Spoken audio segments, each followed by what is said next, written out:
Hello and welcome to a very special edition. I'm bringing back an old friend tonight. This is the Headless Giant podcast and my guest, Sean McCann from Wake the Dead. Thank you for being here. Let the people know who you are.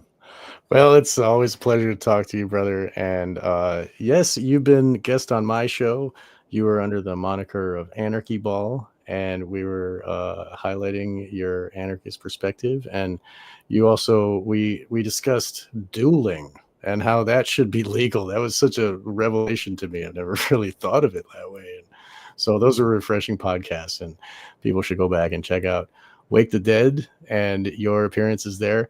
Wake the Dead, they can find that on all the podcasters. And I am also, I post the videos on Odyssey, BitChute, and Rumble, sometimes YouTube. And you can find me at onegreatworknetwork.com/Sean-McCann.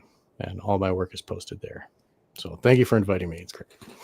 Well, absolutely. And I think a lot of people on my neck of the woods aren't aware of your recent achievements in creating this Fidelio experiment. So I was hoping you could explain that to my audience a little bit and tell them what you've been working on. Well, okay. A few years ago, I did a presentation dissecting Eyes Wide Shut, the last Stanley Kubrick film released in 1999. And it's been like 25 years now this movie's been out, right? Anyway, like maybe 4 years ago, I did this presentation, Occult Kubrick and the Butterfly Net. And it was all about how Alice is the real main character, the focus. She is a trauma-based mind control victim of satanic ritual abuse by the cult that owns her. And she takes off her dress in the very first scene, just like the women at the ritual take off their black robes. Same thing, like he's showing us right there. She's between the pillars, you know what I mean? She's the high priestess. She's got the star of Inanna or Ishtar, you know what I mean? Very heady. This is the Hyros Gamos.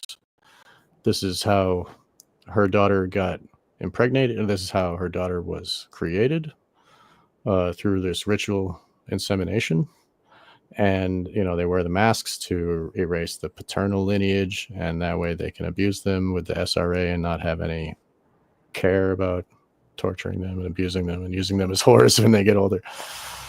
I don't mean to laugh, but I mean, it's like, it's a tough thing to talk about. So sometimes, it sounds like I'm laughing, but it's really just nervous. Anyway, so okay, go ahead, please. Inversion of like natural sort of unions, right? It's sort of like it takes it from you're supposed to be in this phase of life, so therefore you move into this phase.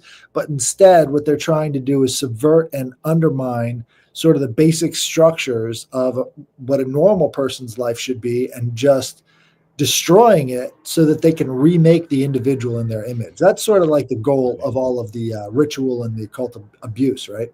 Mostly. There's a lot to it. I mean, there's some spiritual like stuff, some religious stuff, and some. It's ultimately a psychology.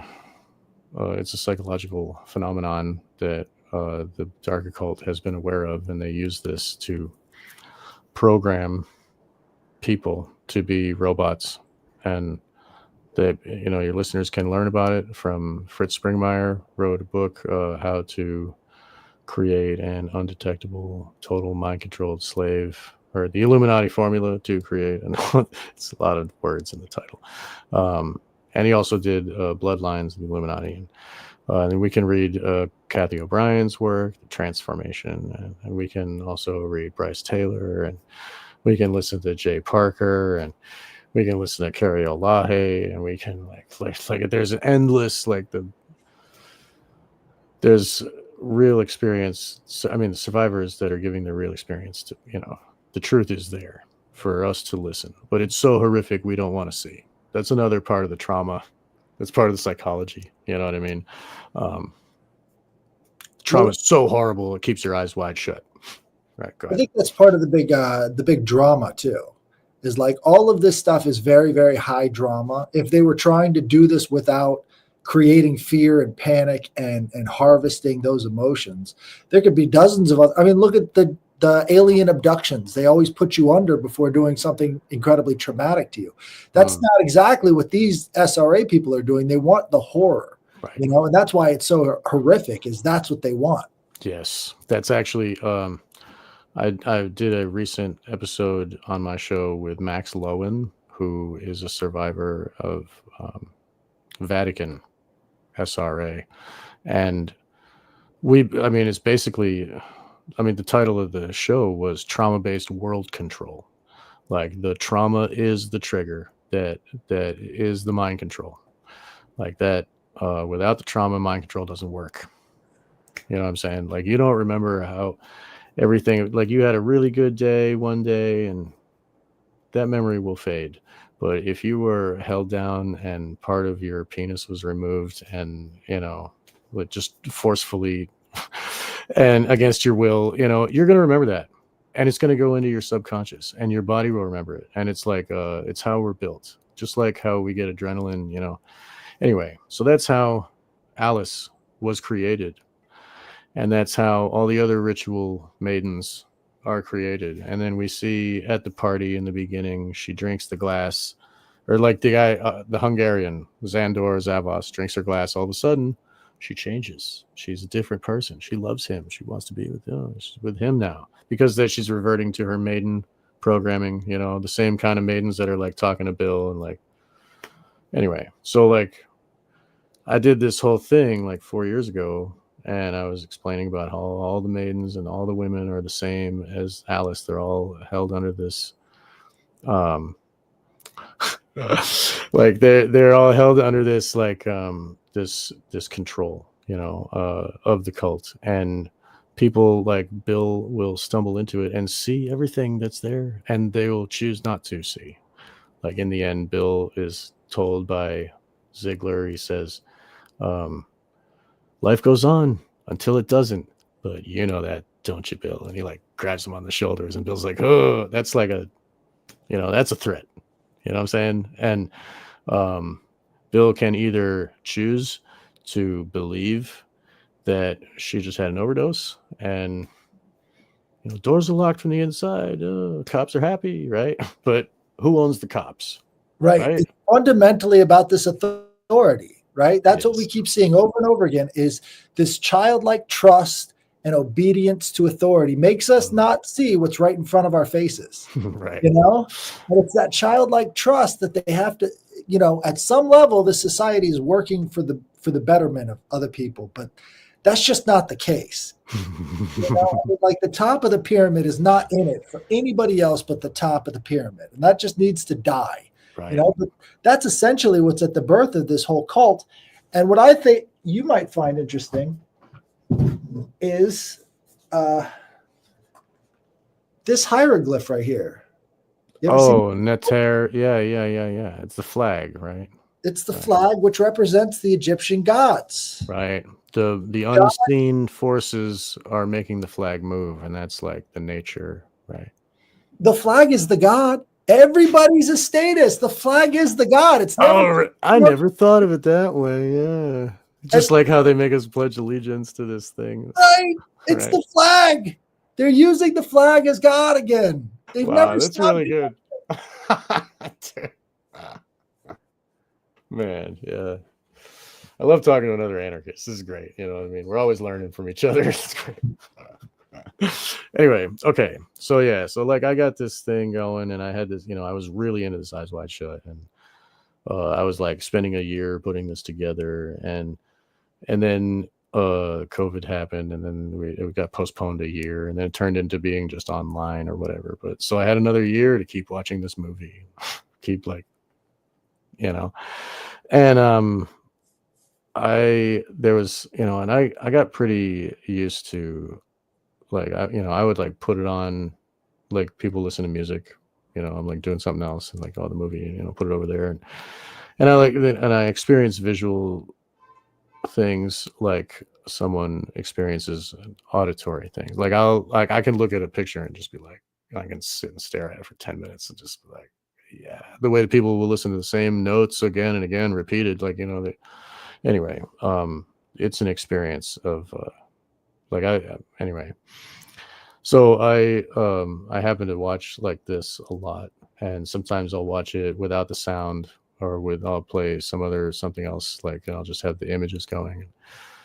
And I noticed that at about maybe 17 minutes, there's Ziegler is in his bathroom with Mandy passed out, and she's like naked, passed out on this red, just like the red carpet, and the same maidens with the red and the naked. And he's like, he asks, "Can I take her home?" And Bill says to Ziegler, "Oh, I think you better keep her here for another hour." And he's like, "Another hour?" And he like repeats the line, and then he looks at his watch, "Another hour." Like, I'm like, that's got to be something, right? And so just on a whim, I just skipped ahead 1 hour exactly to 1 hour and 17 minutes. And that's exactly the point where Mandy in the mask is kissing Bill, mask to mask. And that's the same girl on the couch right there. And then I'm like, oh, that's giving me more information. Who is the girl behind the mask? Oh, it's Mandy, right? I knew that already because of this phenomenon, this 1 hour difference. It was weird. I was like, and then a couple other parts, I was like, wow, that lines up 1 hour too. 1 hour breadcrumbs. Yeah. And I was kept following, and like, and I was going to have a show with William Ramsey, our friend William Ramsey. And I wanted to display somehow to the viewers, or so I was like thinking, and I'll just play all three movies together. And when I first did it, I took like at the 0 mark, and then at the 1 hour mark, and then at the 2 hour mark, and I played it from there. And I sent William like a copy of that, and he's like, it doesn't make sense. Like, what are you sending me? I'm like, okay, all right. So like, all right, I got to do it a different way. So then I started and I had with OBS, I set it up so like I had 3 screens. I start one screen at 0, and then when that hits 1 hour 0000, I start the other one exactly, the second one. And then when that one hits 1 hour 00 exactly, I start the third one. And then all of a sudden, it opened up. It was complete. Every scene, everything lines up. And, in the first hour, Alice is talking about her dream with the naval officer. And then 1 hour after that, she's talking about her dream with the naval officer. She wakes up laughing, And then an hour after that, she says, "We're awake now for a long time to come," and he's like, "Forever," and she's like, "Oh, this scares me." But the whole thing, that it all lines up, boom, boom, boom, all three. And then we see the moment that Xandor Zavos drinks Alice's glass is the exact moment where 1 hour later, the Asians are revealed in the Rainbow Room with the pedophilia. It's like the same moment. And then now I know why they're Asians, because it lines up with Lolita too. But I mean, we'll get into that later, because she talks about like the Asian genius, Oriental genius, whatever. But so like for some reason he's relating Japanese to pedophilia. Somehow Kubrick is putting that really. I still haven't gotten to the bottom of why that, but I mean, I know that they keep lining it up, and then interesting is the definition for demon or daimones in Greek is the same as genius in Latin. Huh. So when you've got this generalized spirit, it could be either a eudaimones or a keikodaimones. But if you're talking about a good spirit or a bad spirit, the spirit is over all of that stuff, which would be daimone. So that transfers over to Roman as the genius. And so then you're talking about the genius of nature, the genius of man. You're talking about these generalized categories of types of spirit for different things. Wow. Yeah, like yeah. So I mean, that's in the ritual of Eyes Wide Shut. They are manipulating the spirit of what's being inseminated into these women You know, like they're consecrating the space and they're manipulating what spirit is being incorporated. That's Moonchild stuff, it's Alice Crowley stuff. It's pretty deep, but they work against nature. They're like, you can see they're going around the circle in a left-hand path, you know, and they play the chant backwards, you know. So it's like an anti-nature. They're necromancy, you know, doing necromancy. There's a lot to that. With that, Eyes Wide Shut is like revealing that to us. Like this guy with a two-headed eagle and his gold mask, you know, and his red cloak and shit. Like he is the, you know, it's the Knight Kadash degree, Freemasonry, you know, like.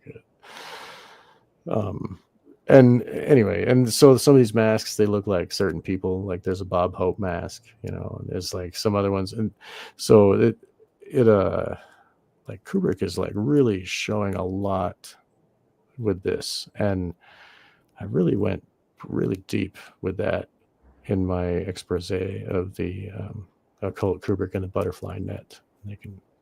But so now that I've found that it lines up with itself, I'm able to extract much more information. It's like, holy crap. And like one frame will speak and another frame will answer. You know, one frame is like Bill is asking, he's putting on the garment, he's putting on Alice's cloak, basically, as they're walking out of their like bedroom, and he says, "What's the babysitter's name?" And then Milich rings in on the buzzer in the next frame. Who is it? And then like we see Alice arrive on the screen, and Milich says, "Who is it that you want?" I mean, Helena gets stolen. Like she is who they want, right? You know, and then it's like, whoa. And then you really, so like I just said, look at what I found, and I like put it all over the internet. I was like, look, everybody, this thing is, you're supposed to see it like this. The 1 hour mark is when he writes Fidelio on the napkin. And then like right when it's 1 hour and he says, I'll be on my way right now. Right now is 10000. And then Bill picks up, he says, what is this? He says, that's the password. And then the music starts, do, do, do, you know, of the next frame. And then it's like the Warner Brothers thing, and it's going again. And then you see it's happening again. And then it all lines up, and you're like, oh my God. And then the third one starts, you're like, oh my God. It all lines up, you know, like it's very, very phenomenal and amazing. Did you see it? Yes, I saw it when you did it with Ramsey. That was great. I also had a little experiment like that on my own. So you've got the movie The Fifth Element, right? And I was getting ready to watch it while I had Styx, The Grand Illusion, on my record player. And so they just started syncing up. It was very strange. And so you're watching the movie. I turned the sound all the way down. And so I've just got the subtitles, and it just matches up. And you keep flipping the record, and it's still matched up all the way through The Fifth Element. So it's so I think that, yeah, dude, I think that, you know, you might think, ooh, that's magic, right? it's pacing. I think it has to do with the timeline. I think the time itself is a structure, and it's a set of information. Like when I do these Fidelio experiments, I include a timer so that people can see like down to the 100th of the second of what is actually happening and what lines up with what, and you can remember this many. But then I've noticed with other movies, 42 minutes, 1 hour and 13 minutes, you know, like it's, and I see it again. Well, I think I decoded the one for the Fifth Element. So when you've got directors, they try to do pacing based off of given ratios, right? So they're going to be taking a scene in a certain amount of frames. And if those match up, you know, you want them on the same sort of pacing so that the audience can get deeper into the thing. Well, the pacing on the record is 4/4 all the way through. So there's no real changes in the music tones or you know, the melodies when it comes to all of the ratios they're already using in the movie. Almost like the regular rhythm of the clock. There you go. right? And then if you think about it, I mean, what is these satanic, what is their god, right? The farthest thing from the sun, you know, Kronos is the master of time, right? And so time is like the backbone of all these pieces of art. And I think that's how, you know, and I think that, you know, I may have been, you know, very high at the moment, but you know, I'll be seeing like a Tool concert will be, you know, lining up their songs onto Thelema numbers on the timeline, and I'm like, that's got to be on purpose, right? Right. You know, so I'm seeing it there. I'm seeing it here with Kubrick is, and I'll tell you more about there's like the other Kubrick films as well. We can get into that a little later, but Yeah, I mean that's a perfect segue because I think you've demonstrated that with this time code, you found a whole bunch of things that match up. But is that true with all of his movies? Do you get the same effect? so far, like I gotta look at Barry Lyndon again, but like what I'll just test it. What I'll put it right with the Fidelio experiment. I'll play the Fidelio experiment, and then I'll add 2001, or I will add Doctor Strangelove, or I will add and I will add, you know, all these other ones. Full Metal Jacket, really, The Shining, very much lines up, but it has a similar theme, uh, and as well as Lolita, very much because of the pedophilia theme, and Helena is very much like Danny.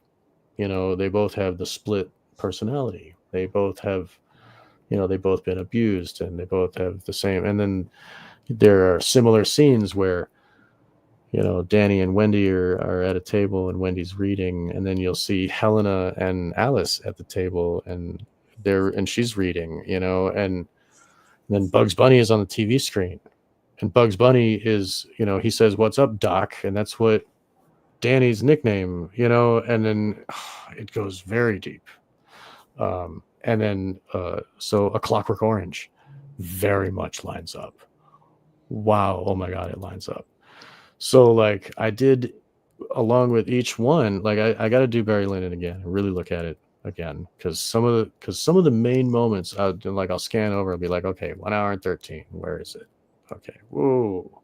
You know, because that's right at the moment where he's walking into the ritual space, and that's the same moment where Jack is walking into room 237, and that's the same, you know, it goes deep with all of these, and that's the same moment same moment where the Ludovico method is like he's tied down in the chair and he's got the eyes open, he's like looking at the blood red, and he says, it's like, you know, it's really real when you see it on the video screen. And that's when we first see the red carpet. You know, he's talking about the red blood of this guy getting beat up on the screen, and he's like, yeah, watching this ultra violence, you know, and then the naked ladies come and you see his face, he's like, yeah, you know. And then like another moment where they have this demonstration in front of the politicians and stuff, and they got this naked woman come out, and Alex is like, oh, and he's about to touch her breasts, and then on the other screen, Eyes Wide Shut, Bill says Fidelio. Right at the moment he says Fidelio, Alex goes, and he can't touch the boobs because fidelity, right? Because like what Fidelio is, that's all about like the love of this woman who, for her husband, who's an anarchist, who's held in political prison, who's going to get murdered, right? Like there's a lot. It's very deep, very deep. I'm thinking of a way to test this theory.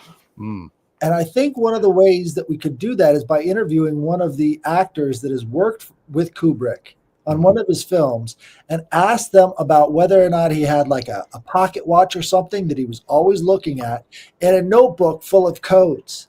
Because if you've got those two things matched up, you can pretty much prove that this is what he was doing. Do you think he needed a notebook for all these years of him? Like, I mean, I just watched the movies and I can remember these times. You know what I mean? I think he knows. Well, and he did all the editing, right? So, and he made them do all these edits. Like, I mean, not edits, but all these takes, right? Like, it's Eyes Wide Shut was the longest filming ever. Guinness Book of World Records. Still. And, you know, I've heard interviews with Sidney Pollack, who's like friends with him, who's played Ziegler. And he's also a director and like understands about filmmaking. And he said like one time Kubrick was saying to him that how silly it is that we spend all this money on sets and design and actors and all this. And then when we go to film it, we only take 5 takes. And film is the cheapest thing ever. Why don't we just do another take and see what we get, right? So like he's using the real photographic method of like discovering what will arrive, what, you know, and working with these happy accidents, right? You know, and so he chooses the scenario and he sets it up. He uses, you know, Nicole Kidman, whose father worked for MK Ultra, programming children with you know, like she's probably one of them. Like, and he's actually using an SRA woman to play the SRA character, you know. Kidman, yeah, of course. Right, yeah. Right. So, and you know, and she's like still programming people. She's like I'm gonna eat 7 courses of bugs, you know, and she's like eating bugs on camera and shit. She's gone. She's never been there. Like she's just a robot, right? So anyway, she did Stepford Wives. Like, I mean, it's obvious. Like the Hollywood is giving it to us, but man, I could go on and on. But anyway, so Kubrick is using all these elements and he's getting all these happy accidents, right? And he's really burning a lot of film, but by that point he had VHS tape. And I saw another interview with Sidney Pollack, who said that he would film everything on VHS first, and then they would take the tape out of the camera. And then they would sit down on the couch with Sidney and he would say, I like what you did there. Oh, that's good. No, don't do that. And he would be able to control the pacing. He would be like, oh, now do this again. Maybe, you know, like, so he'd be able to walk them through it with the videotape. They could see it right there. They don't have to wait for the print. You know what I mean? They can, like, this videotape is like amazing. And he's using it in this way where he is programming the actor with, you know, like, do that, don't do that. Okay. So, like claymation. Well, in a way, I mean, it's stop action, like stop. Okay, look. Okay, go back. You know, right. Yeah. So like, but so that he has that method, and then he's in the editing room and he can take all that stuff, and he can be like, this one lines up. That one's the right timing. You know. Or he can make this cut extra long or something, just so that the words line up on this exactly. I had another possibility. Okay. So with the hero's journey, you have to pace everything out in terms of these different stations around the outside of it, right? And so maybe he has that hero's journey sort of paced out in such a way that you get similar actions in separate movies, because that's when you have the twist or the change in the setting. Right. And the way that we dream is like a certain way. REM sleep happens at like 45 minutes or some crap. And then when we take LSD, like that starts going nuts at about 45 minutes, 42 minutes, right? You know, 42 minutes is when Danny touches room 237's doorknob and like the, you know, Gomer Pyle is like yelling Full Metal Jacket. And then, you know, it's, anyway, so like, I think that he understands how our brains uptake the images and how like our brains process a dream. You know, he's laying it on that same timeline. And if you are studying a REM sleeper, you can look at the stopwatch and be like, okay, he fell asleep at 0. And then he goes, okay, 13 minutes, this happens. And like, oh, okay, about this many minutes, that happens. Well, so I've created many of like I did Eyes Wide Shut ×3 with the Fidelio experiment with A Clockwork Orange, so that people can see that. I put that out there. I did a little thing talking about it, and then I did Eyes Wide Shut with Lolita, and then I did Eyes Wide Shut with Full Metal Jacket, and then I did Eyes Wide Shut with The Shining, and I did with all these, and then I started putting them all together. It's kind of like a lot, when you first, whoa. But I've worked it up to 9 screens now.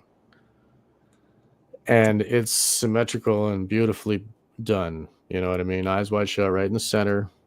I got Clockwork Orange and The Shining, and then 2001, and then Full Metal Jacket, and then the 2 black and white ones in the middle, and then the Eyes Wide Shut on the top. Those are 2 other ones because of the Fidelio, because I got to have the hour and then the 2 hours.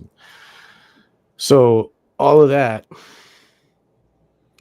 it lines up with each other. Like Clockwork Orange talking about a death-like paralysis as a dude in Full Metal Jacket gets shot up and he gets real stiff as he falls down, you know. And so like it's not just with Eyes Wide Shut. Eyes Wide Shut is just like the key to like hold them all together, the glue, but they really cross into each other.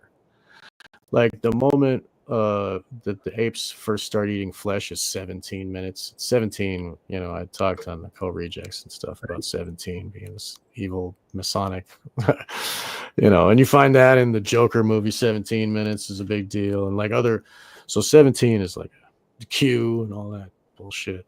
So anyway, at 17 minutes of which one was it? Clockwork Orange. Oh man. Anyway, shit. I lost my thread. I was I was out on a good one. But all I could say is that if you could actually hook up 9 TV screens together and make an art exhibition out of this, I think that would get a lot of popularity, because if you know, people could start seeing the links themselves if it's a public exhibition. Right. And that's, in a sense, that's what I do with Rumble. I'm exhibiting it to the public. Look at what it is. It's not me. I didn't do it. Like, I'm not the artist. I just assembled it for you, but it's all Kubrick's work, and he's did this, and it obviously must be seen this way. Like, it's you know what I mean? Like it's like, that makes me never want to go inside of Kubrick's head. I'd be delighted to look around, but it's still, you know, this what these movies are, a look into his head. And really, and when you play all of them together, you get a bigger picture. When, like, even right in the, I mean, I don't know if you want me to share. Can I share on this? Can you play? Okay. Let me see. Yeah, you just got to click on something. All right, I'll do it. I got a video file. I'll give you a video file off my hard drive. Okay. And I got Fidelio here. 1 second. So, I'm going to give you the 9 screens because it's like, it's kind of a lot, but we can turn the music down here a little bit. So go ahead and start. It's my face where it starts. Okay. So there's the timer. And I'm going to turn it down a little bit. But, so here, wait. Let's skip around. Oh, that's the volume. Okay. So, can I skip around? Here, let's see. Yes, I can. All right. So it seems like it's a little confusing, right? So, you know, here, we'll go to, let's see. Okay, we'll start at the beginning. So, like, the moment where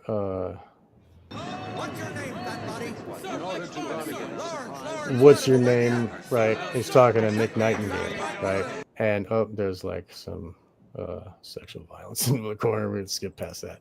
So anyway, this moment where Xandor is drinking her drink, right? So we can see that there is this like Hartman with Gomer Pyle. There is a certain way of doing it with my hand, numbnuts, right? Like, don't grab my, like, you have to do this in a certain steps, right? And then we see the ping pong table, which was added to Lolita. Ping pong goes deep. We'll learn about that, and that's displayed in the thing. Oh yeah, 17 minutes was when the first time the apes eat flesh. Well, 17. It's the the beginning writer of the evil. Right. Go ahead. I'm sorry. the writer of 2001 in his Yeah. book Oh, about being down there with the ping pong tables, right. pretty Yes. obvious that's what he was referencing. Right. William and I did a show about that. We called, I think I titled it International Man of Pederasty, Arthur C. Clarke. I'm laughing again, but it's gross, guys. I'm sorry. Like, I'm not really laughing. It's, anyway. Yeah, this dude, he moved to Sri Lanka to rape little boys. And the Sri Lanka is so poor that the families send their little boys to the ping pong bar. They serve beer and wine and stuff, and they have ping pong tables for children to come. And so it's drunk old people and ping pong table for children. And it's basically a whorehouse for little children to go sell their bodies and bring money home to their family. It's like so sex tourism is a thing and whatever. Like that's where I still, Alice's dad, Nicole Kidman's dad was on the run, and he was in Southeast Asia while he died on the run from charges of sexual abuse of children. Anyway, so yeah, what were you gonna say? Sorry. I was gonna say that it's no coincidence that you got the Comet place with the tables. Yeah, You right. can't say now because if you do, you get kicked off. Yeah, come tea. Right. Come tea. Yeah. So anyway, there's also Eyes Wide Shut shows. When we're first to see the Rainbow Room. He says, "What is this?" And he looks down, and it's cheese pizza. Like, here, this. Okay, so like, all right. So the drink thing is going to happen again on the above screen. You can see that we have Eyes Wide Shut happening again, and the drink also is the same time that Jack is getting the drink from Lloyd. Okay, this is very important. And we see that also Humbert has the drink there. And this up in the corner, in the upper left corner with Clockwork Orange, Alex is going to sign the contract for the Ludovico method. All of this happens at the same time that the drink is being drank, the Zandor Zavost SS, from Hungary's Hungarian, drinking her drink.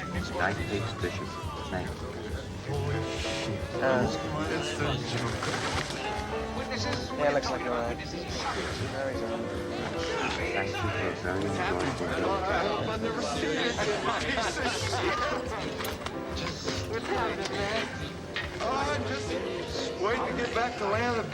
What is this? Well, you can see it's cheese pizza right there. And then you see all the heads. Those are all the multiple personalities, right? And then he's talking, and Jack is talking about nothing I can't handle, though. Little problem with the old sperm bank, right? And then Xandor's taking her drink, right? This is all like lining up. It's really phenomenal. Like, And you got this guy in the tub drinking too. the guy in the tub. Oh yeah, he's like naked, and then the neighbors are coming in, and watch the moment that she sees that he's naked, she like covers her eyes. That's the same moment the Asians are revealed from him pulling away the robes. It's just, oh my god. Yeah.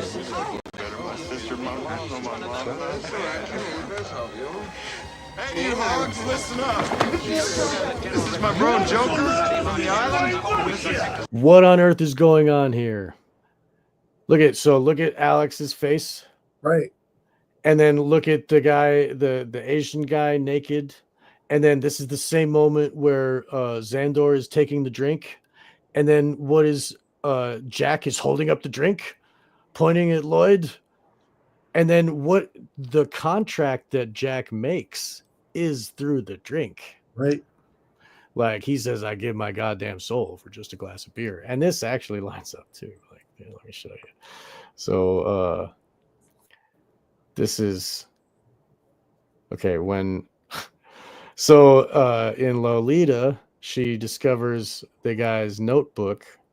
And, oh, that's at the 1 hour mark. Okay, I so would you look want at Hal and the hall directly above him. Hal? Oh, here, let's see. 2001 Space Odyssey, down here at the bottom, and then 2 screens up is a big hallway. So Hal, Hull. I thought Yeah, it'd be something and there. hell. Like it sounds like hell when he's like, hell, open up the pod bay doors. Hell, hell, hell. Like he's in hell, like right. So so anyway, this we can show you the 1 hour mark where dude. And I'm equally sure they all Like he was dreaming of doing ultraviolence and like killing people like Alex was. And then Jack is telling Danny, "Oh, it never hurt you." Like, no. And then Humbert is there with this gun and he's thinking about planning the perfect murder, right? How do I do that? And then here, we'll just play. We hope you enjoyed the music tonight. We're going to be here for the next 2 weeks, so please do stop by. I'm Nick Nightingale. Seems like kind of a lot of noise. But really, the louder ones overlapping the other ones kind of controls what you actually hear. Right. Like in the first opening scene, there's like the first 3 minutes of 2001, it's just orchestral music, right? And it's just black and it's that music. And then once it stops, the first thing we hear is, "Let me see your war face." Ah! And then what is the apes, right? You know, it's like show like the evil, Right. you know, the programming of evil, and the troop of the apes is the same as the troop of the, you know, the soldiers is the same. They're apes, you know.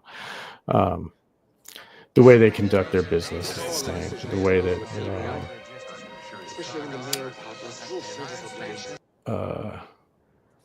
I don't know about lunar waves and crow, but that doesn't relate to this.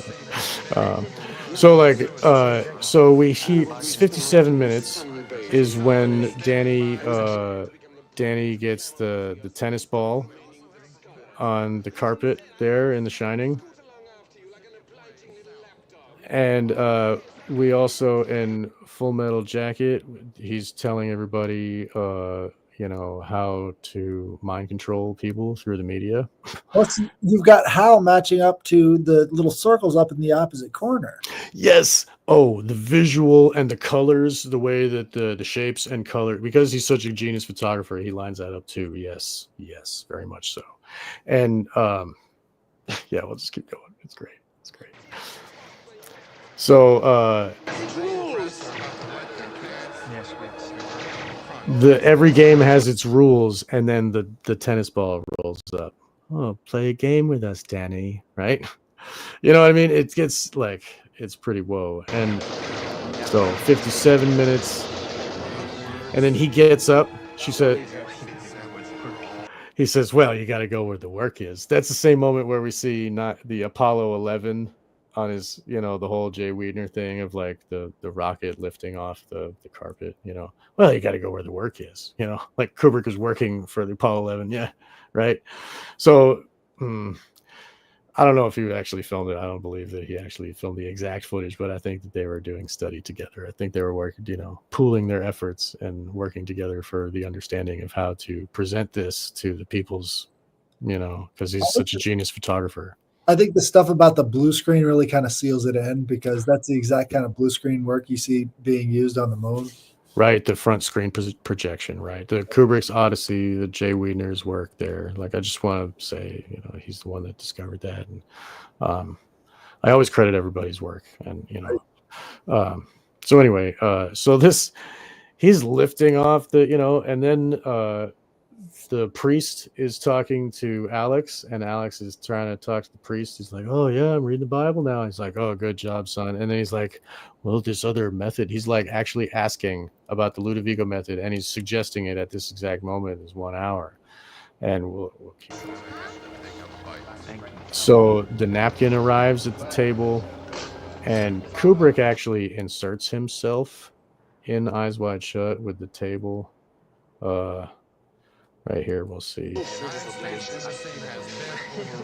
There he is, right between them, framed right between the two main characters. There's Kubrick in the background. As the napkin arrives at the table, which is going to say Fidelio. As Alex is wedged between two other characters. Yes, actually. Wow. Yeah. Yeah, and the guy's name is Nightingale, and Nightingale relates to like violent rape and sexual abuse of women and like this. And you see the woman that's laying next to Alex, she has a blank face, totally dissociated. She's a slave just like Alice. I was glad to become the bronze glamour boy for your sake. Bronze glamour boy, just like Alex, right there laying there, Right. And Instead of remaining, go ahead. You also got the guy on the bottom screen in 2001. You know, it seems like he's going through the cycles of history. It's always the same over and over again. Right. This is the cycle. Right. And, I look at it, I mean, I look at it with an artistic brain, and I see it as like, he is like the minute hand running around the clock. Like he's inside the circle of the clock. And, so we're seeing this unfold. And, yeah. So here we go. even then I scoot along after you like an obliging little lapdog. Oh yes, I'm happy and delighted to be followed by you. Every game has its rules. Yes, yes. Howland Hall. What's that? It was another Howland Hall. Right. And there's another one where there's a moment where where Bowman is walking down the hallway into the pod, and it's an 8-sided hallway. It's like the Tesseract. He's like going down into the Tesseract, and the halls of The Shining are Tesseract because because of the perspective, and because he puts the center point in the center of the frame. The square of the faraway doors further down the hallway is the smaller square. Didn't they say inside and then held in with the trapezoids, and the outer frame is the outer square? It is a tesseract. Every hallway is a tesseract. The Shining is the tesseract. Like Jack is in hell. That's Right. what that is. Go ahead. Sorry.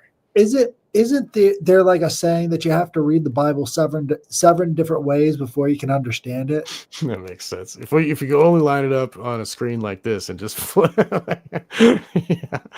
what his whole body of work was trying to do, is to try and make sort of a new encoded message for. Yes, exactly. New era. So that's what is happening. He's talking about the soul's journey. He's talking about the not doing evil. He's talking about morality and what makes humans human. We see the apes are changed by this satanic signal, and then they start eating flesh at 17 minutes. And then at 17 minutes exactly is also when Wendy is telling the doctor, they're having their little meeting after Danny falls out because he sees the blood in the hallway or whatever. And Danny wakes up, and she called the doctor, and she's explaining to the doctor in her living room what happened to Danny the first time he saw Tony. Oh, it just happens with any kind of kid, oh wait, no, it wasn't 17 minutes. This moment was the same moment where the ape is realizing the moment of the smashing of the bones, and like, this is a tool I can kill with it. That is the same moment where she's explaining how Danny's dad dislocated his shoulder and abused him, and that's when Tony showed up. And that's the same moment in 2001 with the epic music, right? And she's like, just explaining behind her cigarette.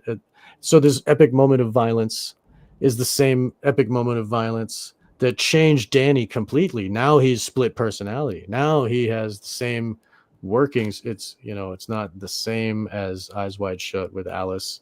That's more organized. And how many years ago was the very first Manchurian Candidate movie?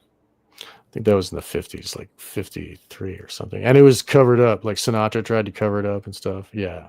Right. but you see what I'm saying? Like, it's always been that goal, and having that grandiose music. It's like we found it. We finally found our goal of changing a person into a weapon. Yeah, and that's what Full Metal Jacket is. How do you turn your average boy into a killer? You know, like that's Joker even says it into the camera when they're doing the interview, and he says, "I wanted to be the first kid on my block with a confirmed kill." That's what the mind control is doing to the children in the 60s to make them killers, you know, and the whole movie is about how to make someone a killer, you know, like the feeble-minded one, Gomer Pyle, he was a killer right out the gate. He didn't even, you know, couldn't even get 42 minutes into the movie without him killing, right? And then Joker had more compassion and he had a humor, but still in the end, he still killed because compassion, right? And that's something really you're going to think about on the way home. Like, whoa. And he's only there because of the situation of like them putting him there. You know what I mean? Like, why you got to. Well, Anyway, look at how and she's like a young woman victim. Like, she's like, but she's got the gun and she starts shooting exactly right when she starts unloading all the way, right when we see the rainbow fashions. Like, it's. Right. Well, look at how the Catcher in the Rye tries to tie together murder and compassion. Oh yeah. You know, like those two concepts are so closely linked in that book. It's hard not to understand what they're trying to do is trying to make you believe that maybe acting to murder another person can be an act of compassion. Just like that whole Disney thing of like, there was, you know, when do you kill the fox or kill the bunny or something? It was like one of those Disney. It was a cartoon. Freeman talked about it. My buddy Freeman, he used to talk about this a lot, where you could get this videotapes of like Disney behind the front lines, and it's like the movies that Disney made for World War II. Like it was a government mind control operation of like making, you know, they made you pay your taxes with Donald Duck. You know, I talk about it on my show. Right. But so like and Full Metal Jacket, they're singing the Mickey Mouse Club song at the end right after he kills. You know what I mean? To goes to show the mind control has happened all those years. Mickey Mouse Club is where it starts, you know, and then you got to be part of the club. Who's a member of the club? The club is these killer guys, these apes. You know what I mean? Like, and then all the apes have to hit the dead one with the thing, just like all of them have to hit Gomer Pyle as he's tied down, you know, late at night to That's one of the things. traumatize him. That's one of the things that you really notice about these Kubrick movies is that I guess the transparency of authority is really intact. Like nobody's looked up to just because they're an authority figure. There's always something dark in everybody who represents authority in any of his movies. Right. Well, authority is evil. Really, it's imaginary. I mean, you know this. Like, people that assume that they can control others are people that are trying to enslave others. You don't control someone unless you own them. You know, I control my car because I control it, even though it breaks all the time and it's broken again. But I mean, I try to control my car, damn it. And because it's mine, you know, it's my property. I own my body. No one else owns my body, right? And so, but if someone can assume that they own your body, they're evil, right? So like that's what all these movies are about. And it's like this is what real evil is, right? And here let's play this a little bit. It's a show about real evil. Get some. Get some.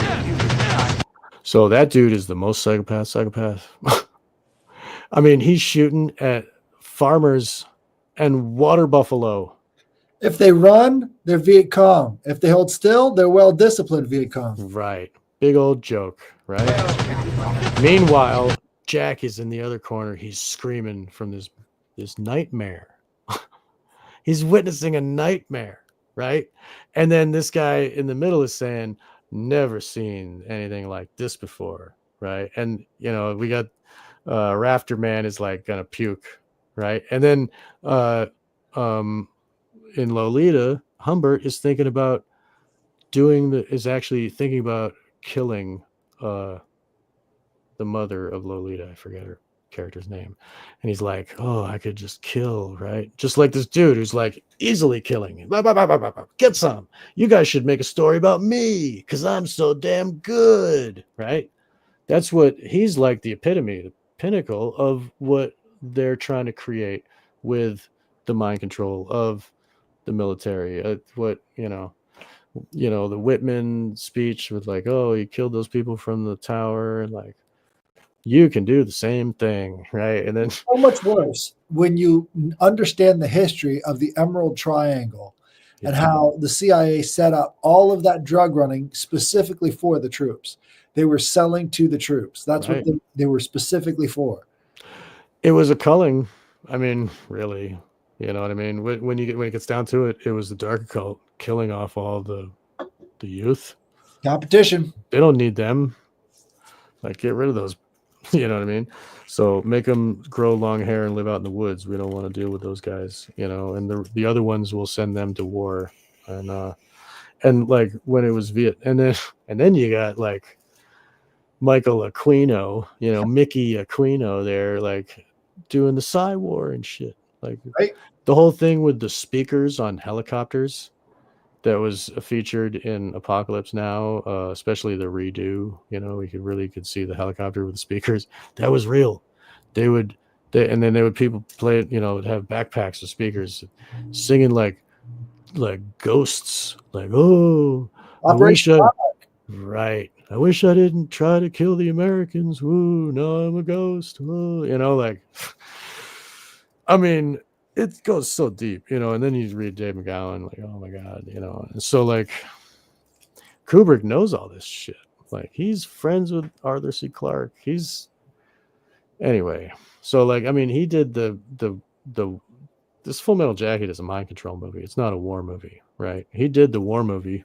He already talked like, Paths of Glory, already showed everybody how psychopathic and evil like the whole operation of war is, and how it's just to kill people. It's just like to get rid of these youth, and how much do you think a person like him realized that mind control runs the world when he's a director and he makes people do uncomfortable shit all the time? Yeah, he He's the authority. Yes, exactly.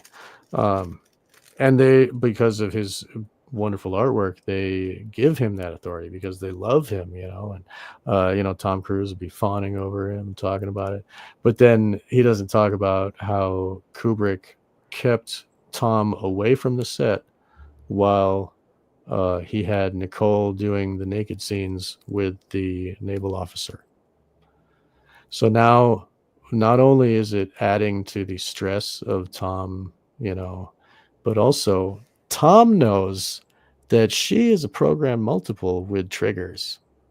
And he probably knows that Stanley knows how to trigger them.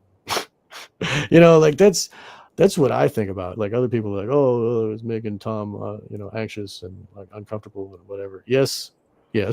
But also, she is a program multiple, just like all of the maidens in this movie, and Kubrick has been around long enough. He made that Lolita movie with the guy, the producer of that movie, raped Sue Lyon when they're, I forget the name, George Harris. I forget the guy's name, but he was the producer. They made a couple movies together. So Kubrick knows these people, and he's not stupid.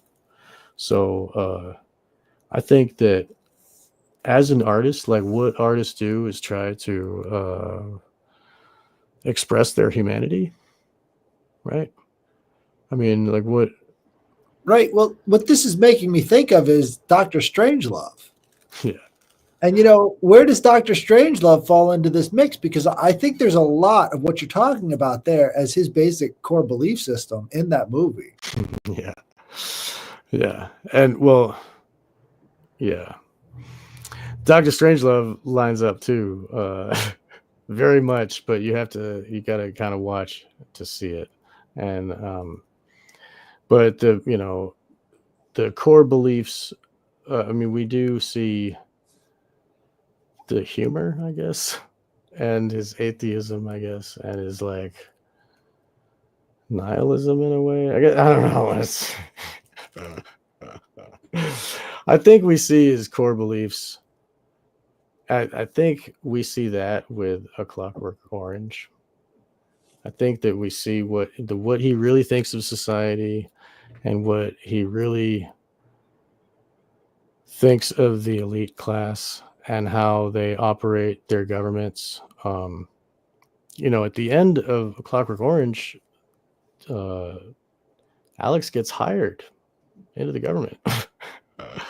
You know what I mean? And they give him his brain back. They allow him to listen to Beethoven and still have his brain here, right here.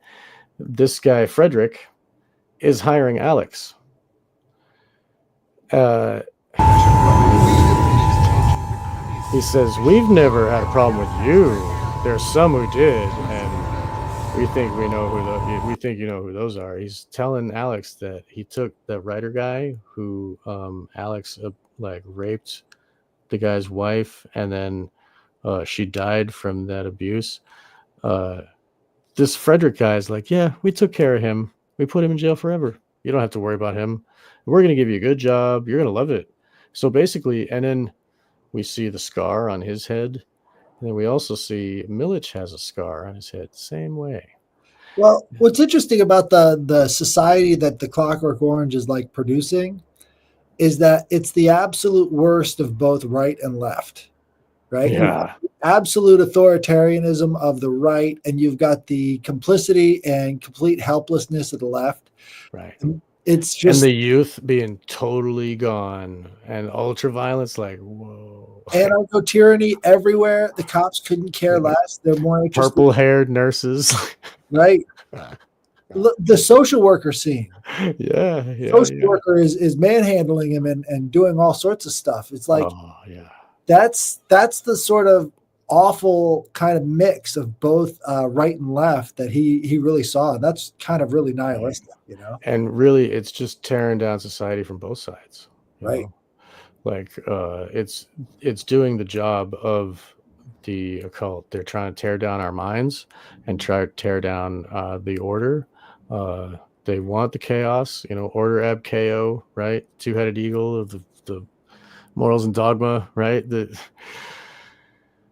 He gives us the symbols, right? I mean, it's all there.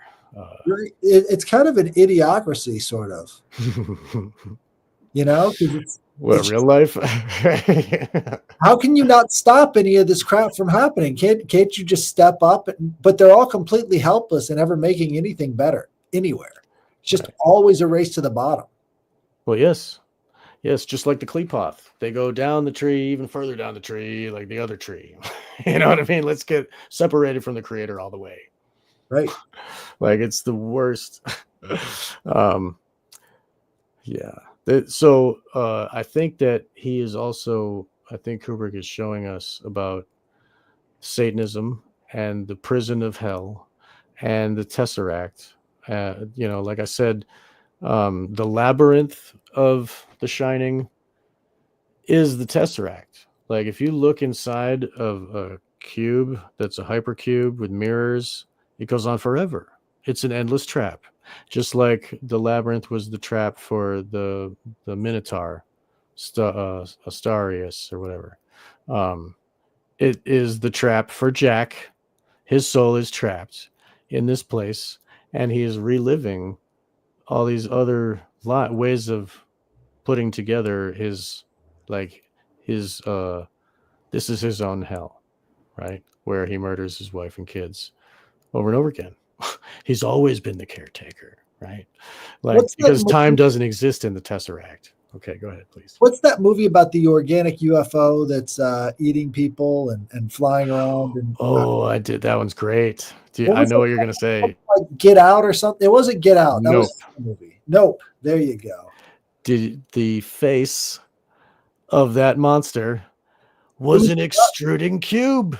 Right. It was the guts of it. Like that's what you got sucked into. Well, yes, but the face was a box, and then it would extrude out, and then another box would appear, and then it would extrude out, and another box would appear. That's That's what the hypercube is. If you ever looked at it, it's displayed as like the inner cube becomes the outer cube, becomes the inner cube, becomes the outer cube forever. Like this extrusion.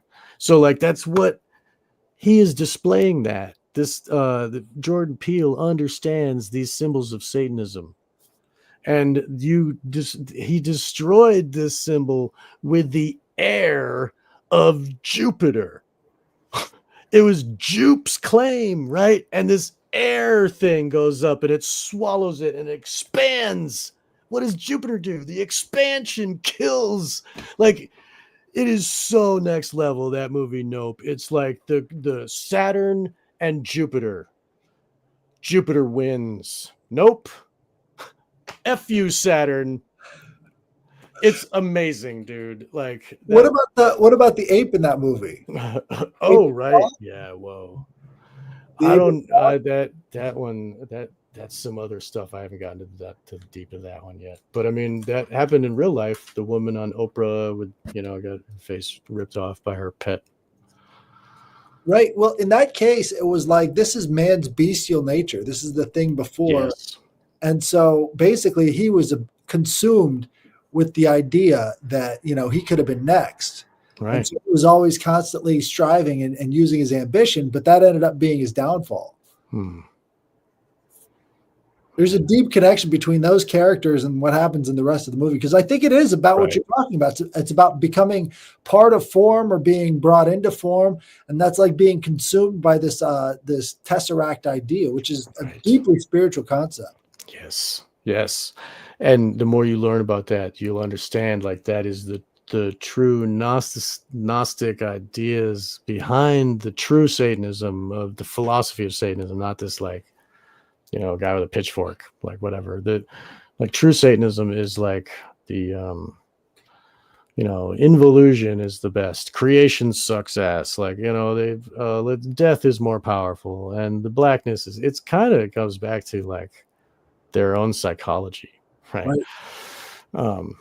So yeah. So, but the Gnosticism is there in all the films, and when you get the levels, you'll see how the whole thing with Hal relates to The Shining, relates to the Clockwork Orange, and this, and it all kind of fits. It's just.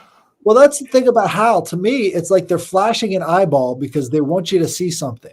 Well, right?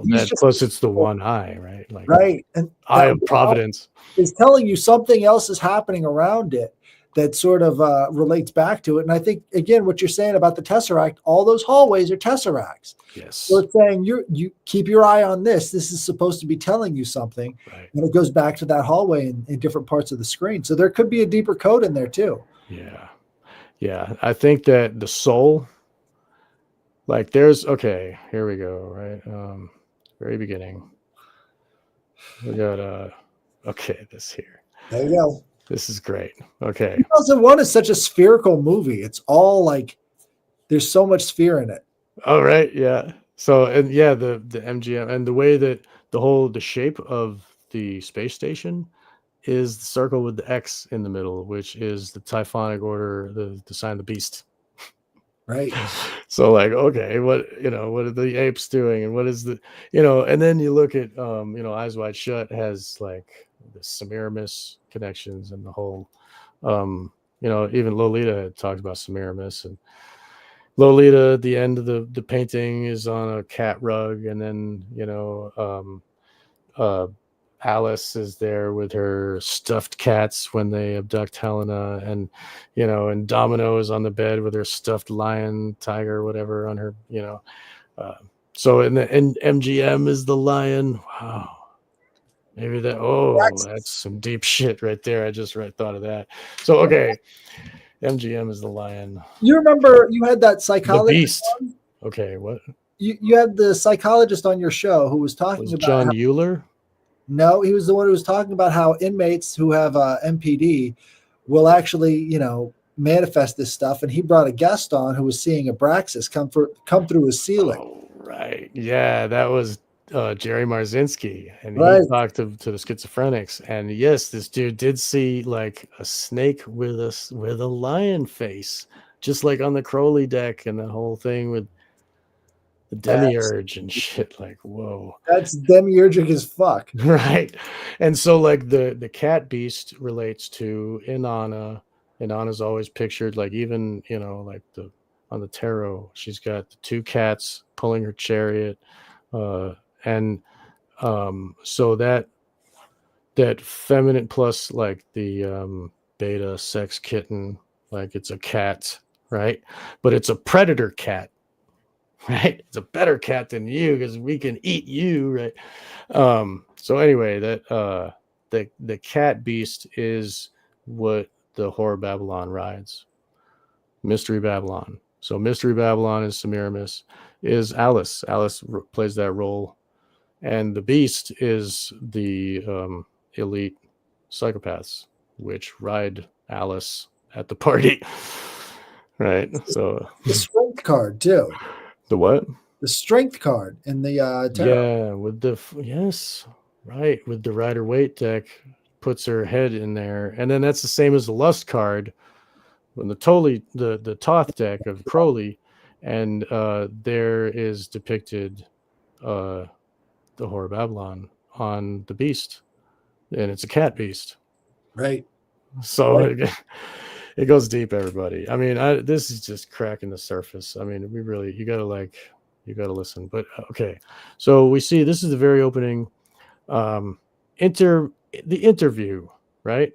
We see in the Shining, this is the interview, and this is where we meet Ziegler, and Ziegler's there next to his wife has the Marilyn Monroe dress from Gentlemen Prefer Blondes with the diamonds, like she's the old model of Marilyn, and Marilyn was murdered just like Mandy was murdered. Oh, it looked like an overdose, right? So the whole thing goes deep.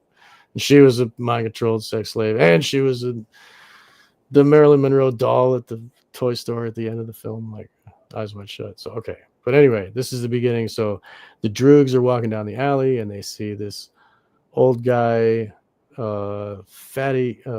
filthy old orchestra in his stinking guts, as he sings the songs of his fathers. And that's describing Ziegler, is disgusting, old, and drunk, because he's drunk from making these contracts with the devil, like when we see what Jack does. So, okay, here we're going to pick. They don't serve fried chicken and watermelon on a daily basis in my restaurant.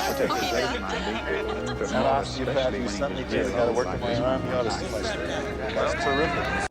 Yay, the guy's terrific. So they give the claps, and then he's a top man in New York.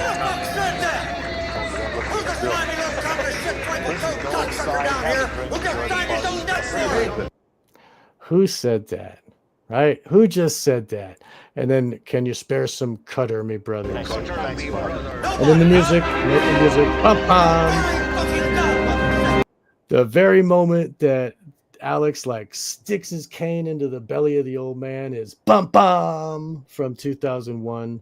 Right. And then the old man says, "Go on, do me in, you bastard cowards." And who are the bastard cowards? This room hall full of rich people and Eyes Wide Shut, right? And then Jack is walking across a square, inside a square on the floor. The Tesseract is like even in the design of the floor.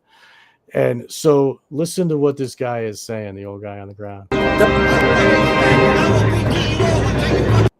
So I don't want to live anyway. And then Hartman is saying, "I will PT you till you die."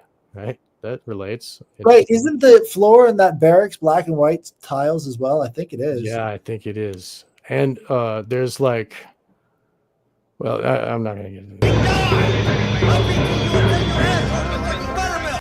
So he says, "I don't want to live in a stinking world like this." And then the guy says, and then we see Quilty says, "What?" He says, What? Who's there?" Right? Talking about the stinking world. And Alex asks him, "Oh, what's so stinking about it?" At the same time, Alice is asking, "Do you know anyone here?" Right? Watch. What's so stinking about it? Bill answers, not a soul. What's so stinking about this old world? Not a soul. There's no one, not real, no souls left. Right? Really? And it says it's a stinking world because there's no law and order anymore. And then we have here, watch.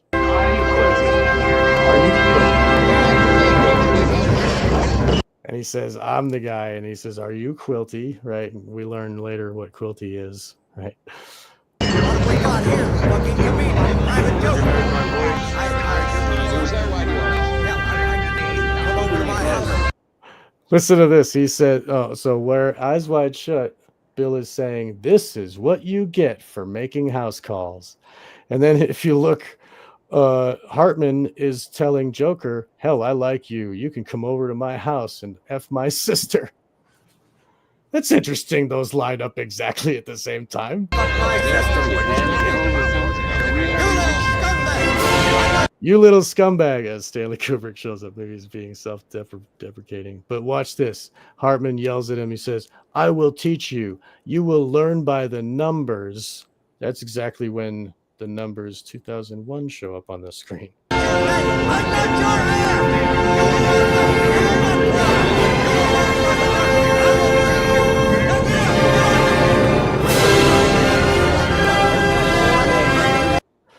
There's no earthly law and order anymore, right? And then they're talking about who's the guy at the piano? Oh, he plays pretty good for a doctor. As the guy that they're looking at, and like I even placed it to the right, where they're playing ping pong. He plays pretty good for a doctor, right? And then as the music crescendos, they start beating this old man. It like fits right with this the soundtrack.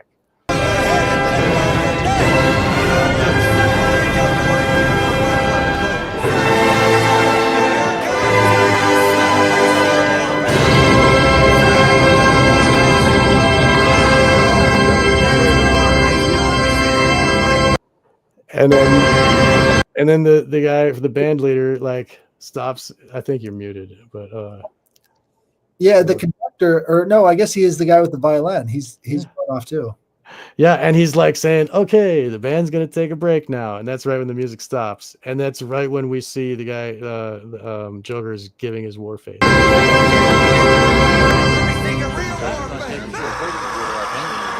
You don't scare me. Work on you. Clap, clap, right? And then we see, and then we see the rape starting up in the top left corner with the Clockwork Orange, and then, oh, ladies and gentlemen, we play. Hope you enjoyed this. Little. It's so many copyright infractions that they can't ever identify one of them. Yeah. I'm sure YouTube's very confused right now. You about to call me an asshole? Sir, no, sir. I'm calling you private. Sir, fuck. So we can see right now, Danny is explaining why he doesn't want to go to the hotel, because like with Tony.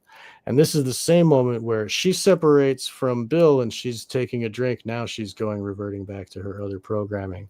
And then the ultra violence is happening to the poor young woman on the top left screen. And we hear Bill saying, Nightingale, Nick Nightingale. Anytime any story talks about Nightingale, they're talking about Philomela. And it's from Ovid. It's like a Greek, where this woman gets even Shakespeare used it, and in like Titus Andronicus. So a beautiful maiden gets raped violently by Tereus, her sister's husband, and so that she doesn't tell anybody, he cuts out her tongue and her hands, cuts off her hands so she can't write it and she can't say it. But she weaves a loom, like a tapestry that tells the story, and she shows her sister. And then her sister is so enraged that she kills the son she has with this guy, Tereus, and cooks it in a soup and feeds it to him. And then Tereus learns about how they did this killed his son and just fed it to him. He is so enraged, raw, and then he grabs an axe and he chases them with an axe, just like Jack does. Fucking monster with an axe chasing after them, and they prayed to the gods, "Oh, please turn us into birds so we can get out of this situation of certain death." And That was Philomela, that what's was in the movie. What's his name? The one with the guy who was in Apollo 13. He was also in this one. It's one of his best known roles. Forrest Gump. Oh, right. When they're hiding in the cornfield, she's praying, "Make me into a bird and let me fly far." Yeah. That's a Philomena reference. Dude. Yeah. Yeah. So that's what was happening. Philomela got turned into a nightingale. And now that she's a bird, she's going to sing her song. Now that she got her tongue back or whatever, now she has a voice. So she's going to, but it's a sorrowful lament. And the nightingale sings its most energized song, most enthusiastic song just before the dawn, right? So that's Nightingale has another gig later tonight. Nightingale's going to go play more music later at night. So anytime anybody mentions Nightingale, they're really talking about like vicious, brutal rape and torture, almost murder of a woman. So that's what's happening in the top left corner is Nightingale, right when he says Nightingale.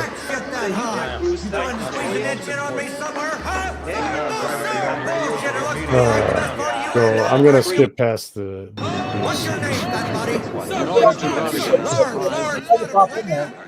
What's that? So if I could pop in there real quick. Please do. Yes. You've got all of this military sort of stuff happening at the same time as this violent, R word. What should be remembered is all this military terminology directly relates to childbirth. Infantry, dying the soul or soul dyers, soldiers, the Navy. You've got all these different references to childbirth inside all of these, military words. Right. And you know what else? Kubrick emphasized how he was like talking about like when the female soldier was killed, they're like, "No more boom boom for this mama-san." Like boom boom is the bombs dropping, and like the whole thing with like, "This is my gun, this is my rifle," and like they're like crossing the sexual urges and connecting that with wanting to kill. Well, right? I think ancient warfare was a form of eugenics. Yeah. They would send all the young men off to Still die, is. and then the best ones would come back. If you look at history, it was like 98% of women were having kids, but only 40% of men got to have kids. That's not an accident, right? They'd send those men out to die, and that was the way they used to do it. Right. Yeah. They still do. Right? Yeah. And now they don't have to send them out to die. They can just convince them to take a shot. But we don't have to talk about that. We don't want to lose our spot on this. But I mean, a shot of a drink. We'll talk about like Jack entered. We'll talk about that moment. Jack gives his soul here. So this Bill is looking for entry into Rainbow Fashions, and Jack is walking into the bar, and we'll see. Not a soul again. He says not a soul. So if you look above in the top right corner, there's like some Christmas lights with Bill here in the center. The word spells Eros in the window, in the neon, and Eros is the holder of the keys, can get into any door. So this is what Bill is doing. Bill is gaining entrance into this door. And this is what Jack is doing. Jack is gaining entrance into the door. Now let's watch. And also Alex is gaining entrance into the Ludovico method. Like it's.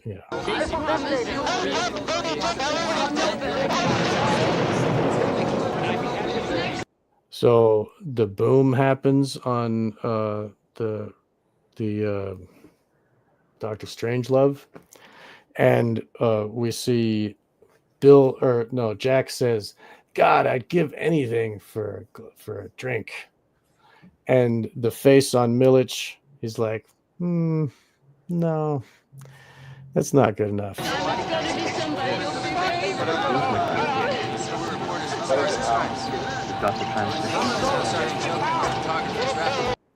So he says, $100? Yes. And then Jack says, God, I'd give anything for a drink. And he's like, $100? I don't think so. Right? I give anything? No, that's not the password. That's not the magic word. I don't think so. And then he says, I'd give my goddamn soul for just a glass of beer. Okay. How about $200? So that's like the soul offer is the $200. Oh, yes, I think you can come in then. Because he wagers his soul, right? And then this is the same moment Alex speaks up to this Frederick guy, the psychopath politician, and then he's getting access to the Ludovico, right? So I'm going to play it.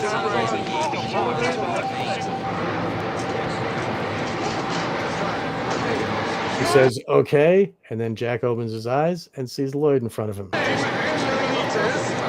And then Alice says, he plays pretty good for a doctor, as he gains access into this building with this huge cage. Eros gets through any door. He has all the keys, right? And so here.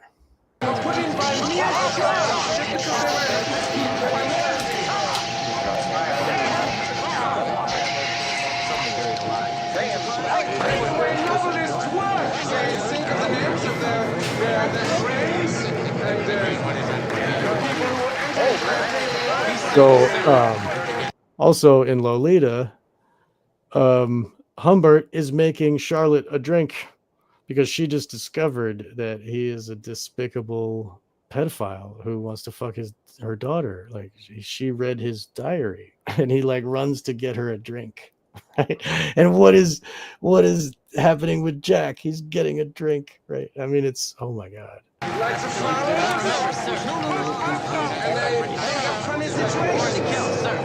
And then when they separate and the upper eyes wide shut, Alice is like, oh, where will I meet you? At the bar. Okay, right? This drinking thing.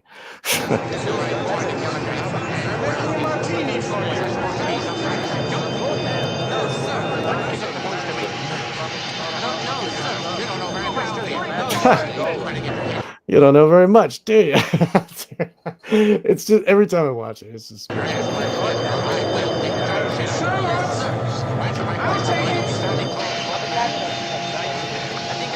So now he's getting entrance into the back door of like, watch, he's going and he's saying, okay, Bill is saying Nightingale again.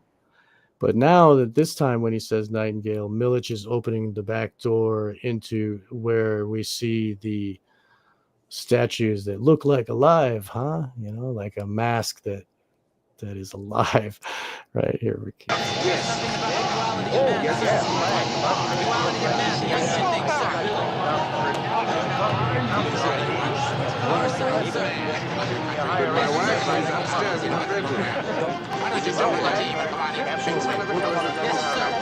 I mean, even the music.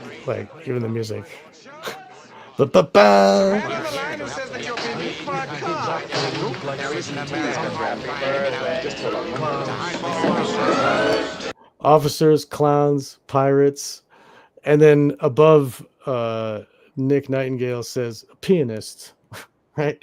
Like, I mean, and then he's talking, they're talking about the Jungian thing down here, like, and this is the moment where Alex is signing the contract, and again, we saw earlier where Xandor Zamos drinks the drink.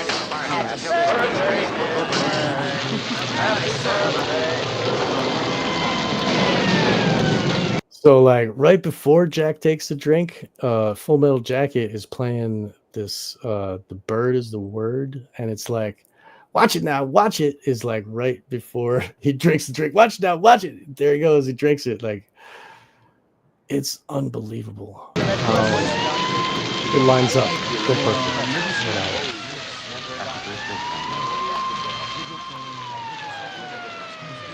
So yeah, Charlotte gets hit by the car in the rain, and there's the song, and he's looking at this drink and he's saying 4 miserable months on the wagon, you know, like here's to that. And he's like watching this drink and he's about to drink it. I swear around you, see, we're going heading to Wooly bullet. Anyway, My dad's in a state of shock. I gotta look after her, but I just wanted you to know it isn't my fault. Okay. Right then we see the Rainbow Room, and then we see Alice drinking her drink too, right the moment that he gets the drink. And we see his face is fully possessed now. Now that's his contract with the devil. Now he's taken. Fully possessed. I'm sorry for that. So like, and so this, I mean, I guess, I don't know, like there's, so here we go. I mean, I guess we need to talk about 1 hour and 13 minutes. This is, oh man. Okay. I mean, people should be watching this one. Like, they're going to love it. And I'm going to have to download it off YouTube once we're done recording, because I know they're going to erase this crap. I mean, it's not crap. This wonderful work. Like, they're going to erase it. So here. So this is the same moment where Bill is entering the ritual space, and Lolita is learning that her mother is dead.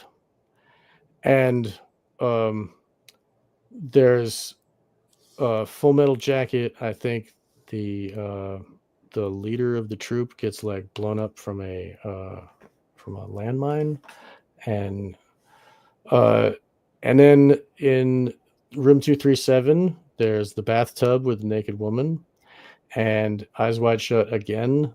Bill is invited up into the bathroom where he meets Mandy. And Clockwork Orange is Alex is watching a video of some guy getting beaten bloody. Blood is coming out of his face, and he's mentioning about how really red it is. You don't really know how really red it is until you see it on the video screen. And then this usher like shows, like waves his arm across. It's like, we'll watch here. Shoot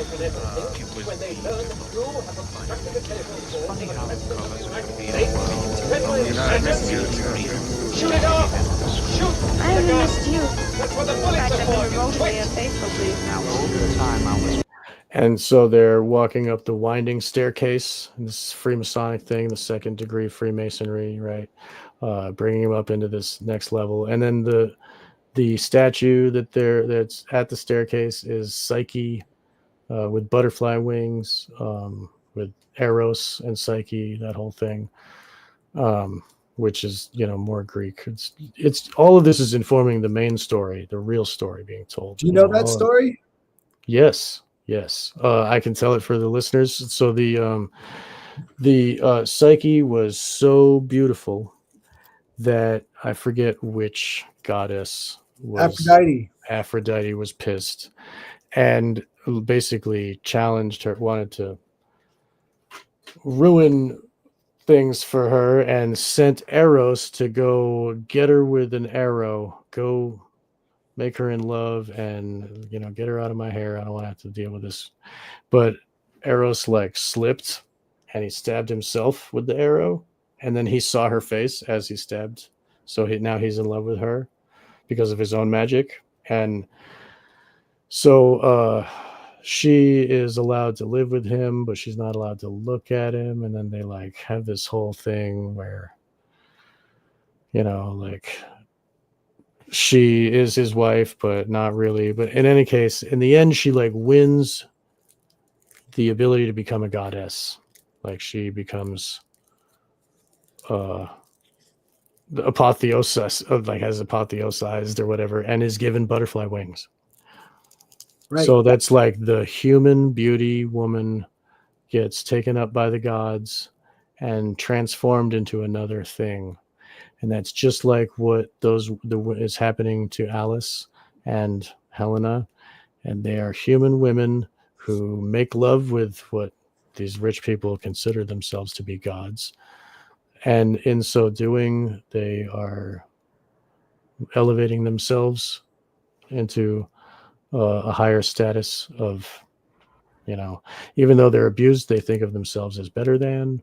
They're programmed that way to think, oh, well, we didn't feed you to the dogs, so you're a valuable person. You're a diamond, you know what I mean? Like whatever Marilyn Monroe was. And in the myth, though, what ends up happening is that Aphrodite, I'm sorry. I really did a bad job telling the story. it's Please, fine. you do it. Yes. It's so relevant, though. In the myth, Aphrodite finds out that Eros and Psyche are together. And so she has to do these tasks for Aphrodite. And in the process of doing these tasks, she wants to kill herself over and over and over again. And something ends up getting her through that very traumatic event, and so that she can reach the next stage. And if you compare that against the SRA programming, they induce trauma after trauma after trauma so that you can transform the individual into something that you can, use or utilize. Right. But then they give the kid bonding. They make the kid bonded to the cult. So they want to be the cult. At a certain level in their life, they choose, I can't tell if Alice is fully under or if she is choosing to do the things that she's doing. But really, she's that's the nature of a robot. You can't tell. You know what I mean? Like, you're not inside her head. You just see what's happening. In this book, Golden Ass. Oh, yes. That's the other one. Asclepius, or what's the author's name? It's Apuleius. Apuleius. Right. Okay, I forgot. Oh, okay. So the Golden Ass is the other one. So we have Metamorphosis from Ovid, and we have Metamorphosis from which is also called the Golden Ass, which is also Metamorphosis. That book. Right. So what does a butterfly do? Right. We have the retelling of the story of Psyche and Eros in this book. She's being told the story from a slave woman, right? And so this is sort of like a vignette where this woman who has been kidnapped is being told the story of Psyche and Eros by a slave woman inside of a bandit's cave. I'm seeing the parallels. Yeah, dude, this is amazing. I love this. I'm glad I'm gonna be able to get this recording. I need to have this recording because, like, I'm always learning new things, and we're always like digging further down, and like all of these little threads all have a reason, and they all have connected to something. And like this, we can see the statue there. We understand that Psyche is there. We saw Helena had butterfly wings in the very beginning. She's wearing the tutu and stuff, wants to stay up for the nutcracker and all that.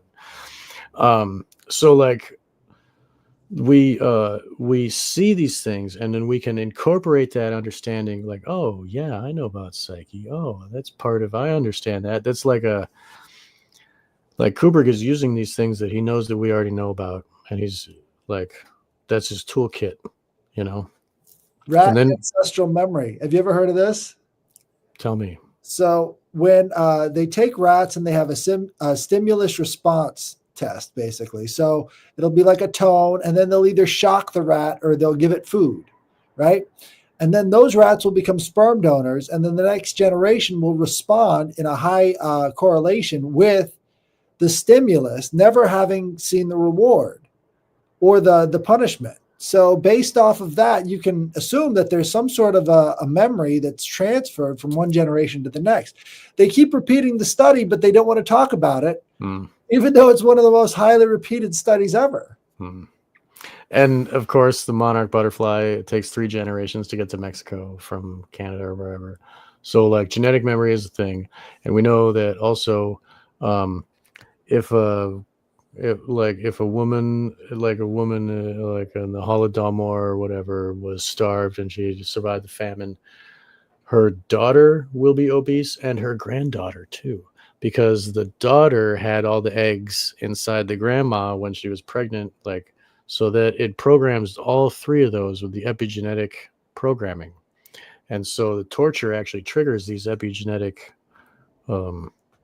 things that they can then they can really start playing. Epigenetic triggers, and this is why they're such big fans of the bloodline, is because they got to keep it in house. Exactly. That's why Alice's daughter gets stolen.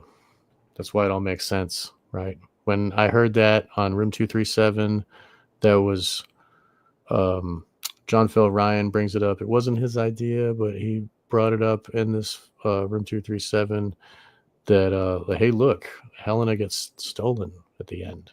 And then, like, as you do look, and when you look further, you'll see that you'll see the thug that steals her and follows them down the aisles. Like, it's like an Italian looking guy. Here, let's see. Looks like a, Italian mafia type. Okay. And the Tesseract, again, above Alice's head is the octagon with an obelisk of checkerboard in the center. Like, oh my God. And then it like lines up with her brain, like the camera, it lines up with the way it's like directly behind her. So it's in effect inside her head, the way that it's amazing. Met him in the first place. You're not bound to him in any way, whereas you are bound to me by everything that we have lived through together. So the other movies have dropped off at this point, but still Eyes Wide Shut and Lolita have like the same time. And I think that's on purpose. I'm going to have his baby in So, okay, so there's the thug framed right between Alice and Bill. There's his face. That's the Italian guy.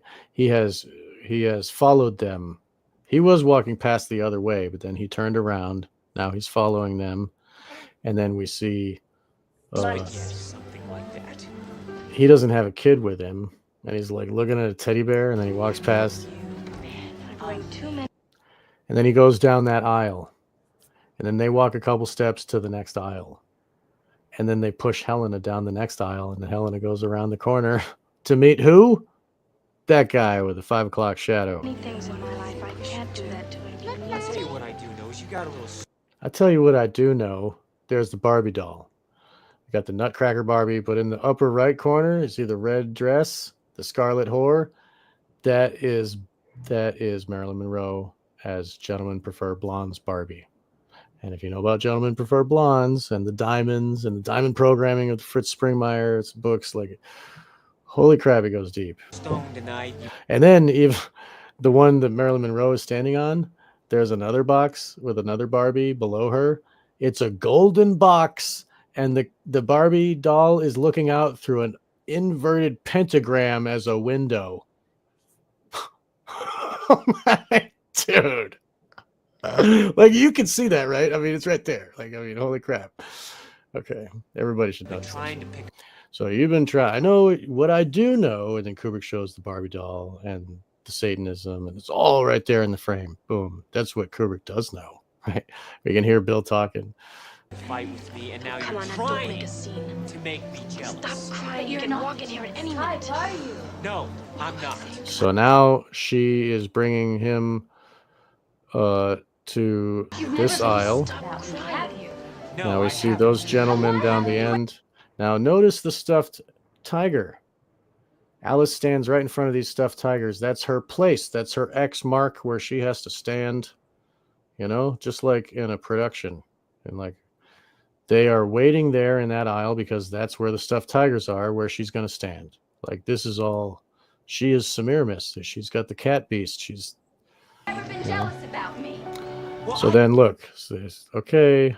And they rub her shoulder and almost push her down the aisle towards those two men who walk around the corner to meet the 5 o'clock shadow thug. And Helena follows. No, Alice. Maybe because you're my wife. Now, if you see above, Bill is looking at Helena sleeping. He's really looking at her. Oh, I love my daughter, Helena. And down below, Bill is saying, you would never do anything like that because you're my wife. You would never hurt me like that. What is she doing on this screen? She's letting the cult take your daughter, buddy. and he doesn't even look. He's not even looking at it. His eyes are wide shut. He doesn't see her. Her last look, she looks back. Alice is looking.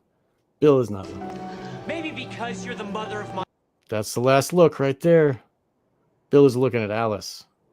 But above, he's looking at Helena sleeping, But in this frame, he's not seeing anything. My child. And I know... And we see Humbert over here is crying his eyes out.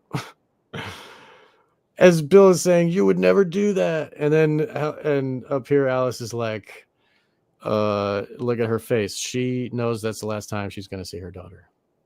You would never be unfaithful to me. Tell me anyway. Very sure of yourself, aren't you? You're very sure of yourself, aren't you? Right? It's amazing how it... So, I skipped back. I'm sorry. But, so yeah, it goes real deep. And she's talking about we're awake now, and then she's telling the dream, and then she just woke up from her dream.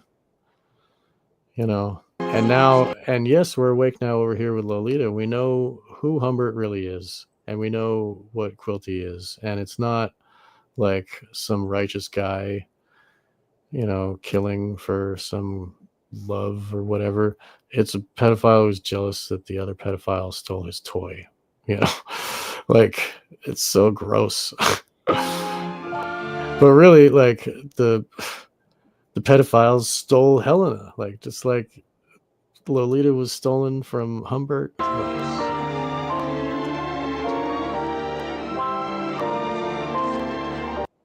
So yeah, that's how, and you can skip around anywhere. Like this here with this Ludovico. So like, there's the ritual, right? And look at Jack's face. Right? That music at the ritual is almost more appropriate than what they have going on up in the opening the eyes scene, Yeah. And also when The Shining, there's a scene where Wendy is running up the stairs and she's freaking out because she just saw, and I think it's either before or after the dude in the man bear pig mask is giving fellatio to the old rich guy, and we can hear chanting. At the same time, we hear chanting in Eyes Wide Shut. It's like there's the ghosts are chanting, and also the chanting of Eyes Wide Shut. It's like, holy crap. Dude. Because that's why you have to have the Fidelio with the Eyes Wide Shut repeat itself twice.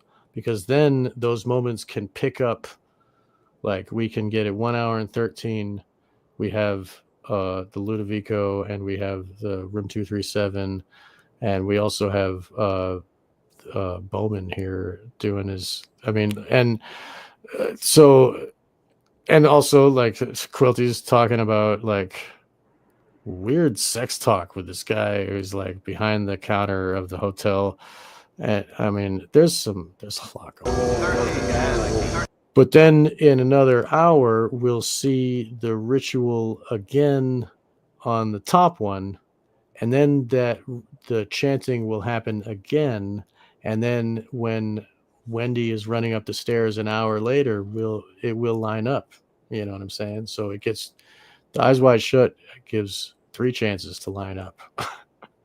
But if you just play it straight, all of them from 0, they all line up too. But Eyes Wide Shut just re-emphasizes and makes it's like the master key to all of them.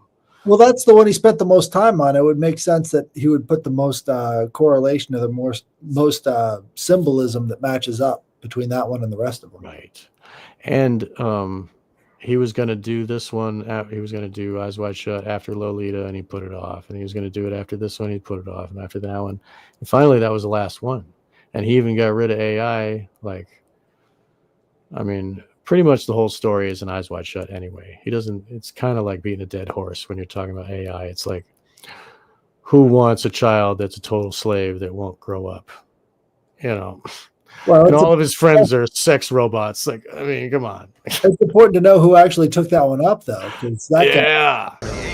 I'm sorry I push play, but go ahead. Yeah. I meant to mute myself. If you really break down the movie Goonies, you define the rest of his career, because you got a bunch of kids without their parents down in some dark basement, looking for One-Eyed Willie's treasure.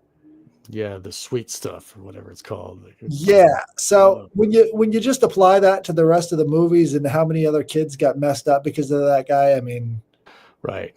Yeah, if you read Crispin Glover's letter to Steven Spielberg, it is phenomenal the way that he puts it. He's a very smart individual, and he just asked questions. Why is it, Steven, that you make this Schindler's List movie and then you put the children in the latrine covered in shit? Why do you do that?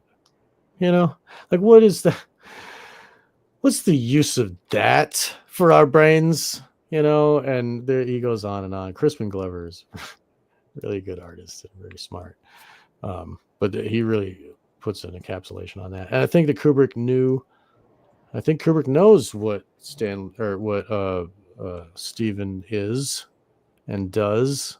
They're friends. Steven Spielberg would go and hang out at the dinner table and go, they would like trade camera equipment and stuff and talk about their movies all through. Like Steven Spielberg cherished his friendship with Stanley Kubrick. But I think Kubrick knew what he is and was and gave him this project as the mirror. Here, buddy, look at yourself. I think that's what that was. Because that whole movie is about pedophilia. Like, that kid is a slave, and he does what anybody wants. And one thing I wanted to tell you about, I found this out. I think I was listening to one of these cutout CIA podcasts, like Julian Dore or what's that other one? The Jeremy something, I don't know. But they were talking about Alice in Wonderland technique. And this is a technique that they would use with mind control in prisons doing interrogations. And what they'll do is they'll say a string of nonsense words before giving you an anchoring term. So as you're going through the spiel and you're making it sound like a real sentence, even though none of the words match up, and then you finish it off with an anchoring word, they're more likely to absorb that anchoring word as something that is giving them, something of understanding after being disoriented. Right. And so this Alice in Wonderland technique was actually memorized and utilized by the Church of Scientology in their confessors, right?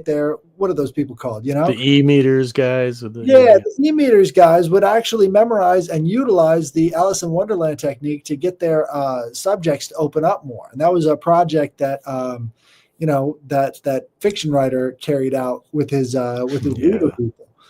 So they had this stuff down to a science using things like the Alice in Wonderland technique, which is based off of the book. So do you know much about the book?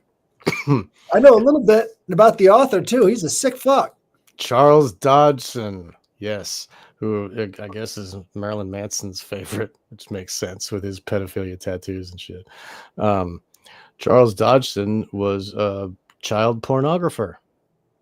He took pictures of naked children, and one of them was named Alice, and he probably fornicated with her older sister, and that's what got him kicked out of Oxford. He was like a teacher at Oxford, and Alice was the daughter of the dean who kicked him out.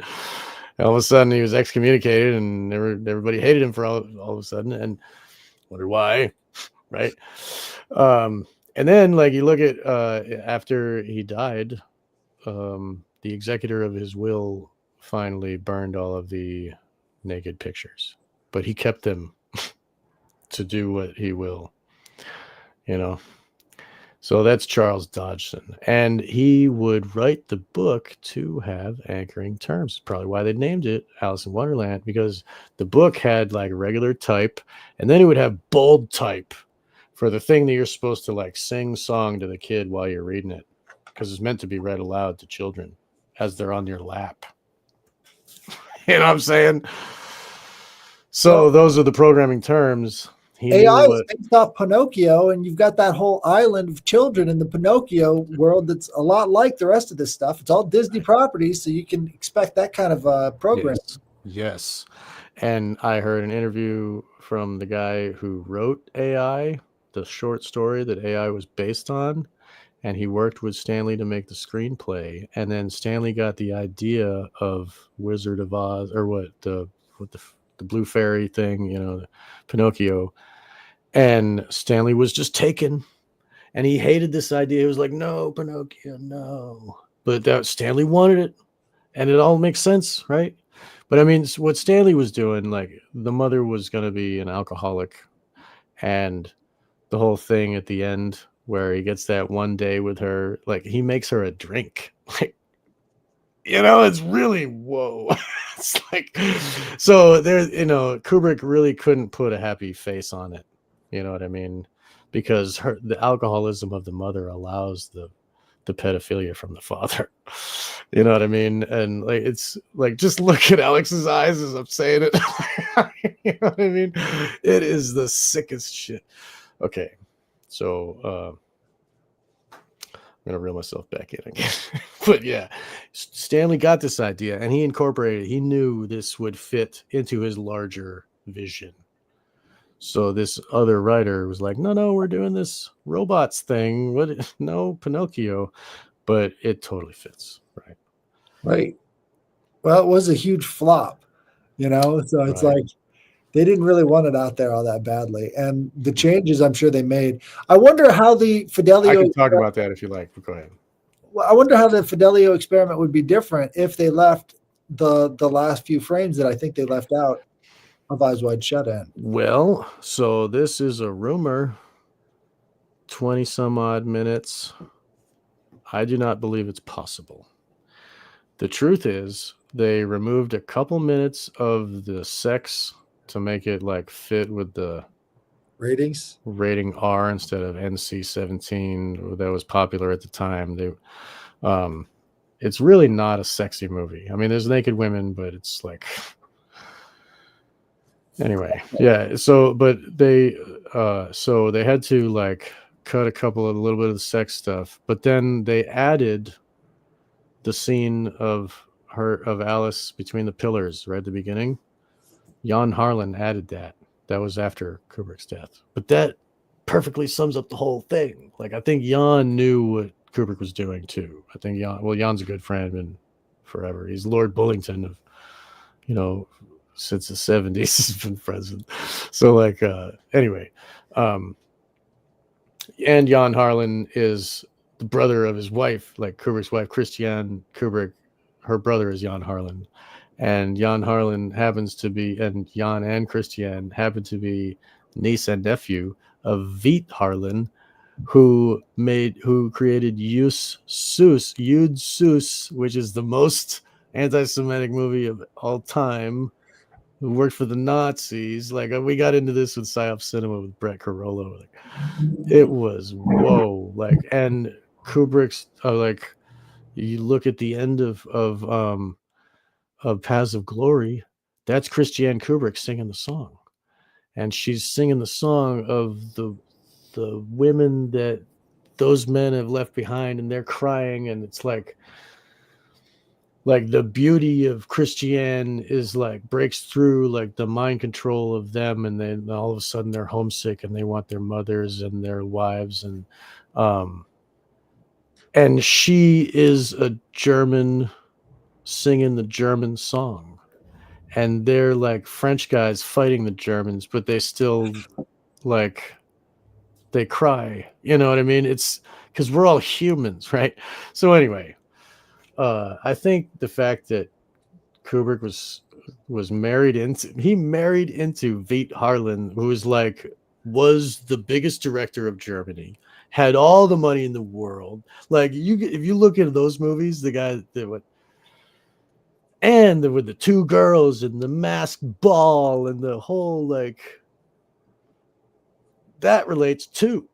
Like, I mean, if you watch some of his movies, like, Kubrick is using Harlan's ideas. So I'm sorry I got on that track, but I had to. It's really off track because you also got NATO in there, right? And you've got Operation Gladio, and you've got these sex blackmail networks, and all of that stuff works into that European history that they're bringing to the table. Yes.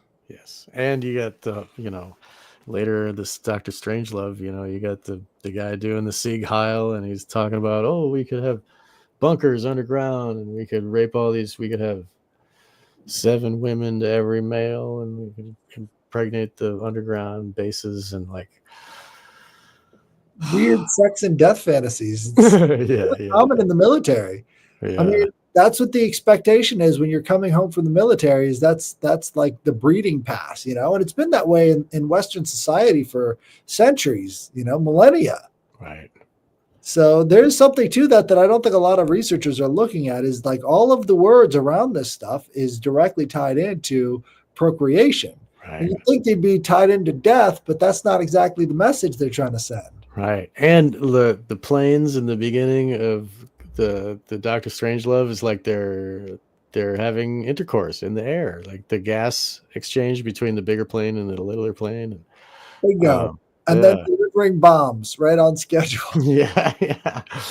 Oh, when the guy like rides the bomb down, he's like riding it like a bull, whatever, between his legs, you know, this all the power of the legs. And like as it lands, that actually lines up.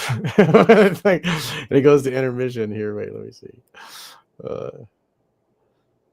So yeah, that okay.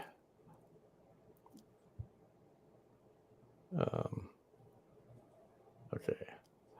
So there's the bomb. Okay. He must not allow. Enemy sniper fire. 8-ball is down. Our position is about a half a click north of checkpoint 4. Believe possibly strong enemy forces occupying buildings in front of us. Request immediate tank support. Okay, wait, here. That was a little after. Here, wait.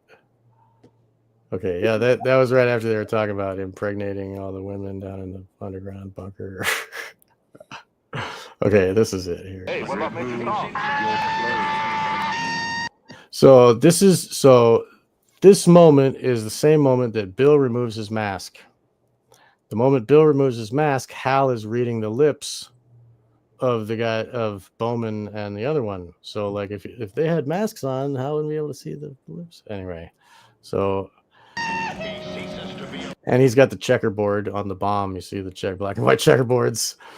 The Freemasonic checkerboard on that bomb. Oh yeah, so like the moment here.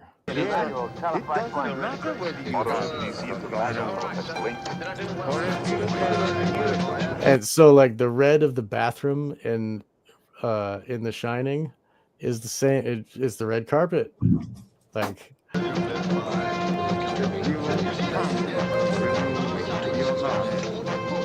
kindly remove your mask. So watch this. The moment he removes the mask, his mask, and we hear like the tension building music, this soldier here picks up a fuzzy teddy bear or like a bunny, and then it explodes. Major Kong. Oh.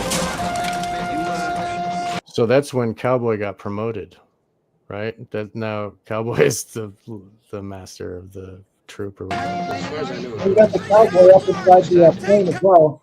What's that? Cowboy up inside the plane as well. Yes, a cowboy. God damn, dude. Jesus, cowboy hat. What the F? Why did I not see that before? Thank you. Dude. Oh, man. Okay. Yeah, thank you for that. Okay, so like, let's keep going. So now the door opens, and then we see this is the moment where Humbert is trying to crawl into bed with Lolita. And he said, Yahoo! Right? And then that's the same moment we see the two-headed eagle. And that's the same moment Hal is reading the lips, right? And this is the same moment where the priest says, well, if there is no choice, then it's not really morality. And the guy in this, Frederick, says, oh, well, we don't need those type of, we don't need to hash that. I forget what he says. Here, we'll watch.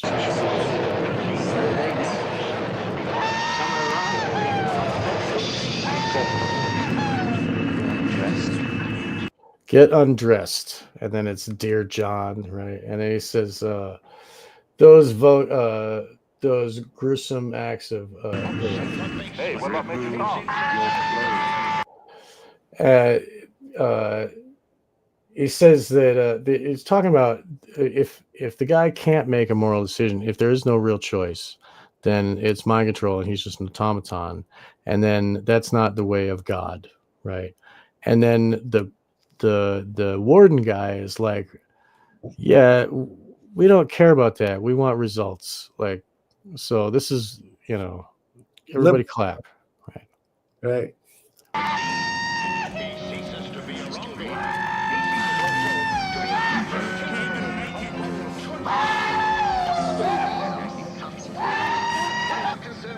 Boom. That's intermission. See that? It lines up exactly with 2001. Exactly. Once the bomb hits, white screen, black screen. Gentlemen, please. It's just like, oh my goodness, the bombs dropping. Gentlemen, please. And then up in the corner, he says, we are not concerned only with cutting down, like, here, I'm just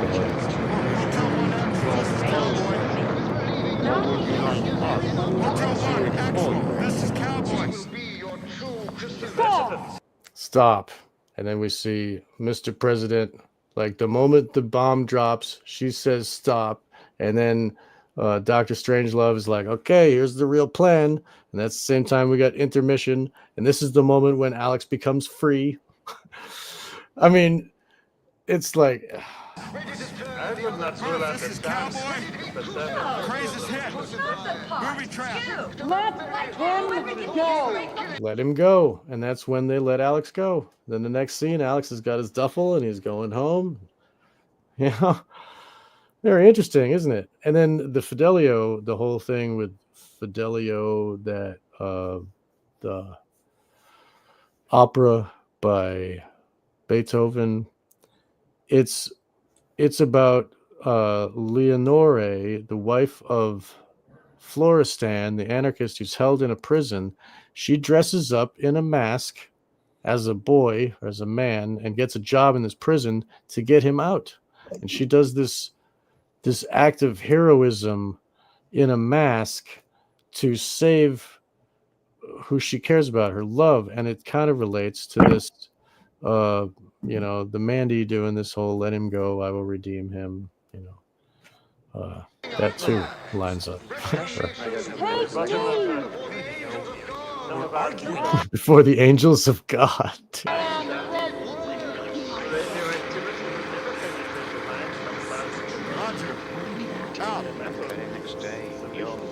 You are ready to redeem him? Oh, you have to stay down. I'm squabbling. Say, for example, you have some gorgeous woman. Some gorgeous woman, as we see Lolita there, like really in the light, right? It's funny though, if you think about the intermission happening after a nuclear bomb, right? That's like mankind, because 2001 is all about mankind's progression, and so it's like going into a dark nuclear winter, and so there's really nothing going on for humanity, but everybody else in the tower. That's what's going on inside of Dr. Strangelove over there. Sure, you understand what you're taking upon yourself. Do you understand what you're taking upon yourself? And I gotta show another moment too when we get In doing this. and you're feeling her effing tits, and there's her tits right there, like at the moment she says tits. Yeah. It's like so perfectly lined up. I want to know, what do you really think about Very well.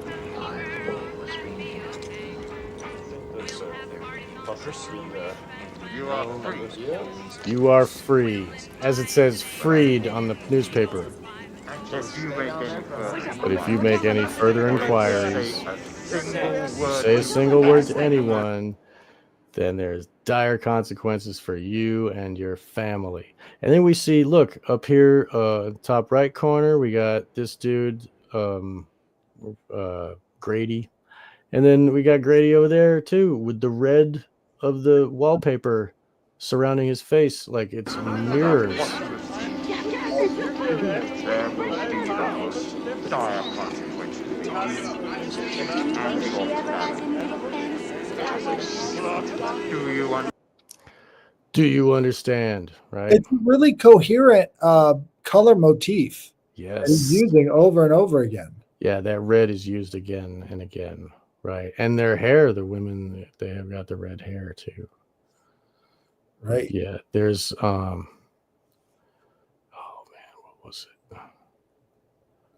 Okay, so that's 2 hours. And okay. So here we go. This is a good one. Speaking of which, we got to wrap it up pretty soon. Okay, I'm sorry. Yep. Okay. That's fine. So this is approaching the 2 hour mark, where at the 1 hour mark we saw Fidelio happening. At the 2 hour mark, Alex is hearing Beethoven, and he chooses to jump out the window at exactly 2 hours and 1 minute. And that's the same time that we see Red Rum painted by Danny as Tony. And it's the same time we're seeing Fidelio written on the napkin. It's the same time we hear about the AIDS. And it's the same time we're hearing all this music.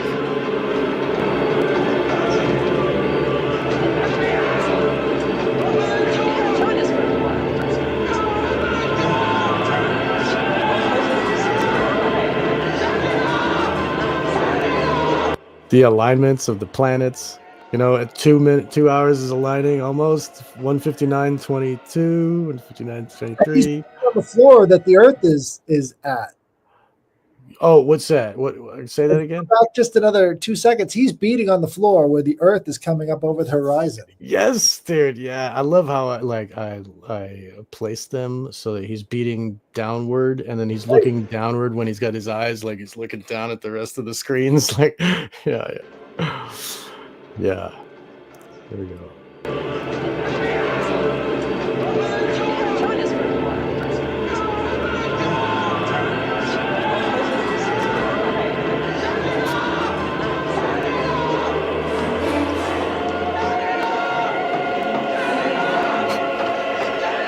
So it's almost like Alex is like, no, it's going to line up again in 2 hours. Turn it off. Like, it's too much. Like, you know what I mean? As us viewing, it's just, how could this be happening? Oh my God, it's going to happen again. Right. It'd be like the misery of existence and not another day. He can't take it anymore. Oh, exactly. Yeah. And in his head, because of the programming, he told the reporter lady that when he hears that, he just wants to snuff it.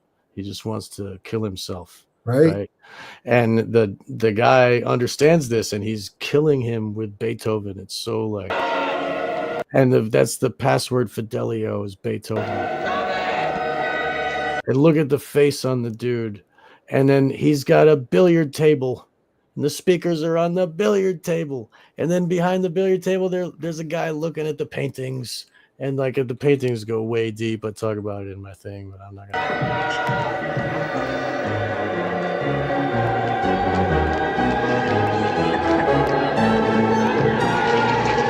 33, 34. Wait a minute. Red Rum. Who is that you're talking to on the phone?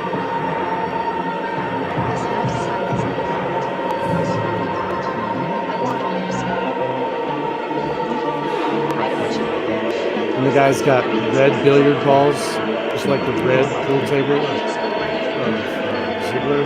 And there's 2 hours. Red Rum.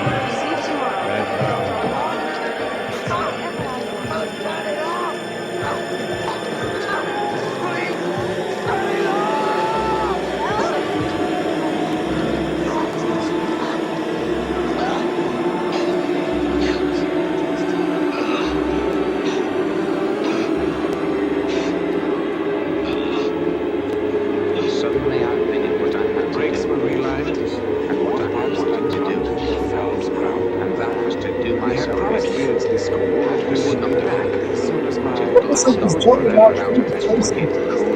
What's that? It's almost like he's jumping out to the space station.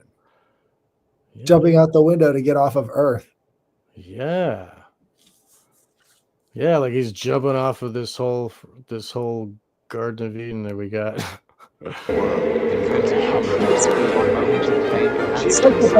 And the squares, the repeating tessellated squares of the windows is tesseract. It's tessellated squares. Tessellated squares. Red rum right at the moment he's jumping out the window. Right. 2 hours 54 minutes, and right at 2 hours and 54 seconds, right at 2 hours and 1 minute is when he hits the ground. Red rum.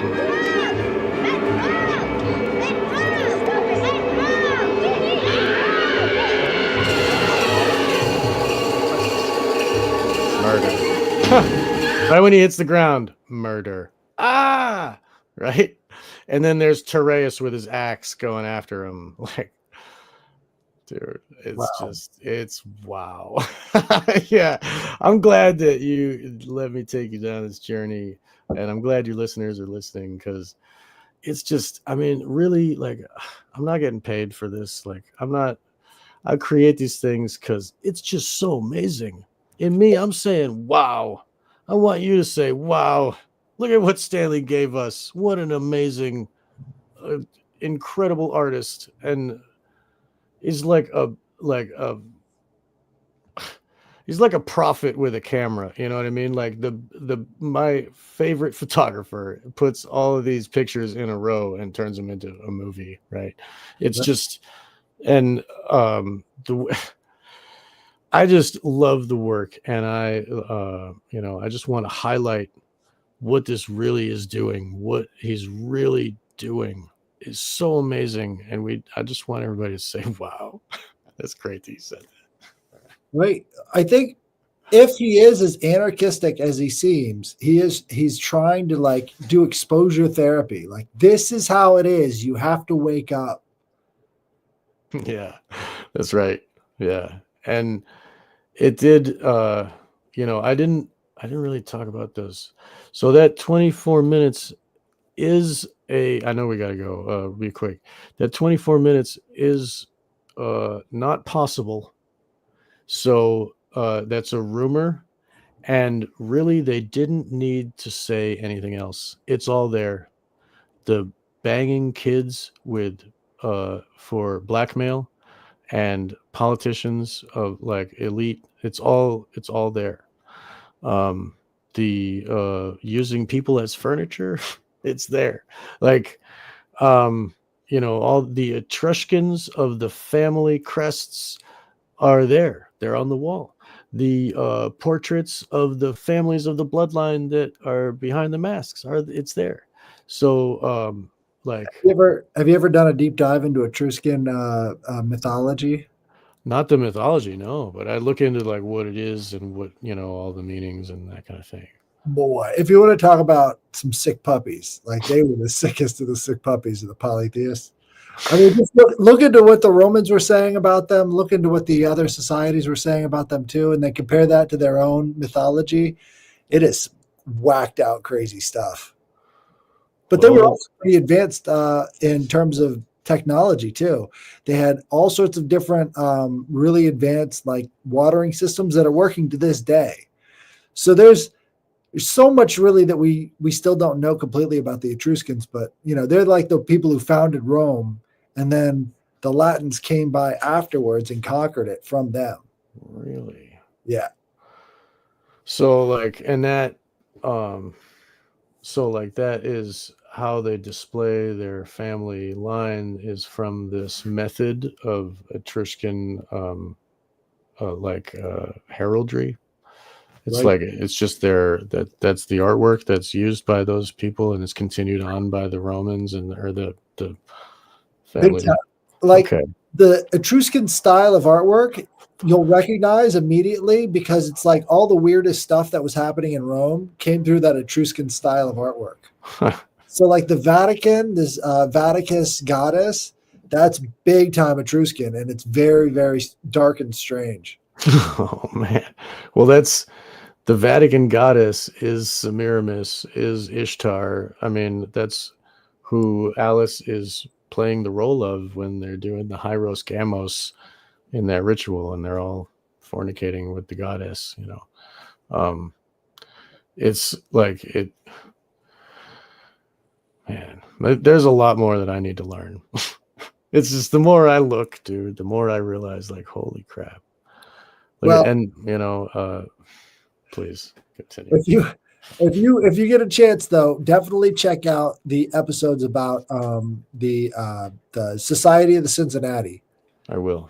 Yeah, and I would love to invite you to my show and to talk about that, because my listeners need to learn about the Society of Cincinnati. So that would be wonderful if we could arrange that. Hell yeah! There's a big crossover between them and the Process Church of the Final Judgment as well.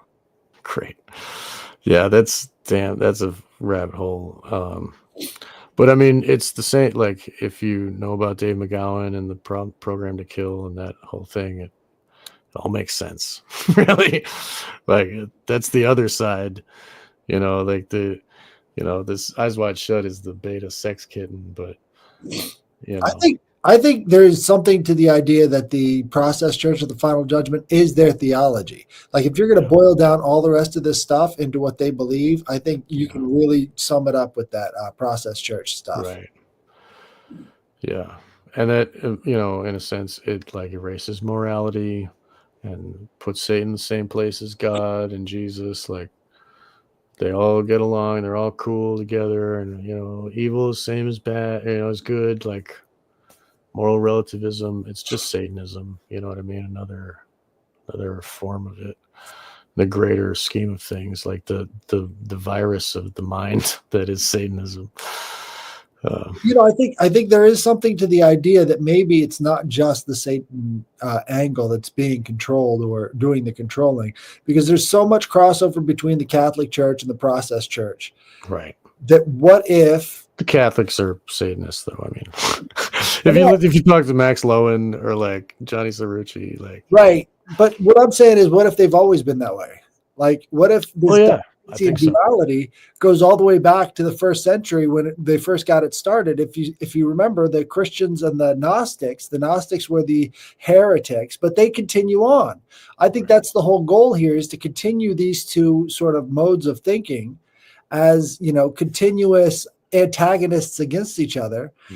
And it's always the Gnostic side is the antinomian, and then you've got the Christian side, which is the pronomian, with a lot of Gnostic roots. So it's like they fit perfectly into one another. They're part of the same pantheon.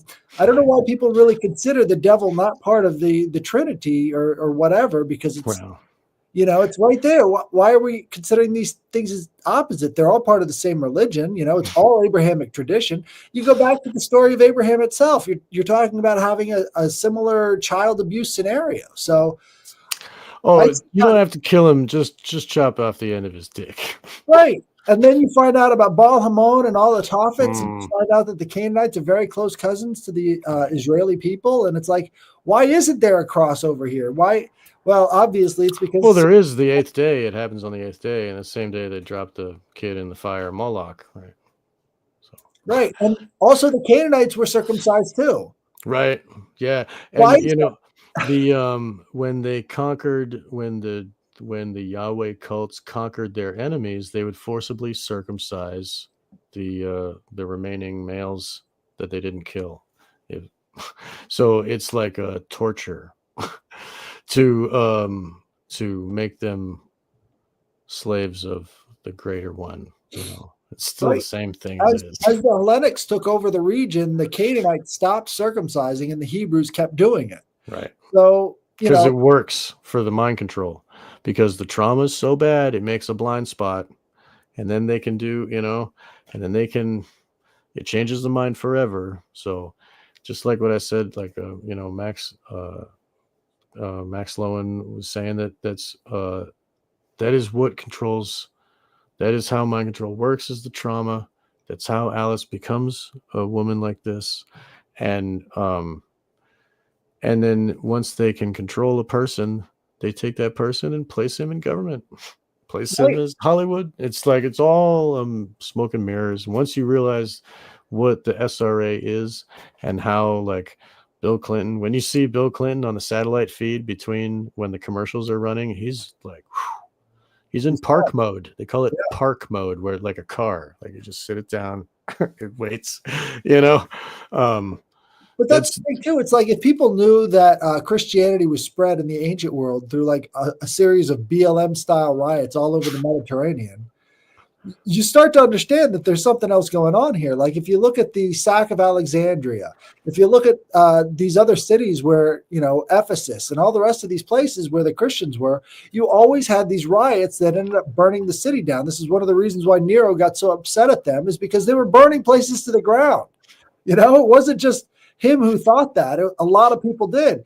The very first depictions of Jesus in Rome was a guy on a crucifix with a donkey head.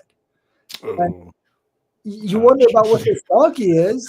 And it dates back to Egypt with Set. And you find out, well, the third son of Adam and Eve is this guy called Set in Greek, which is Seth in Egyptian.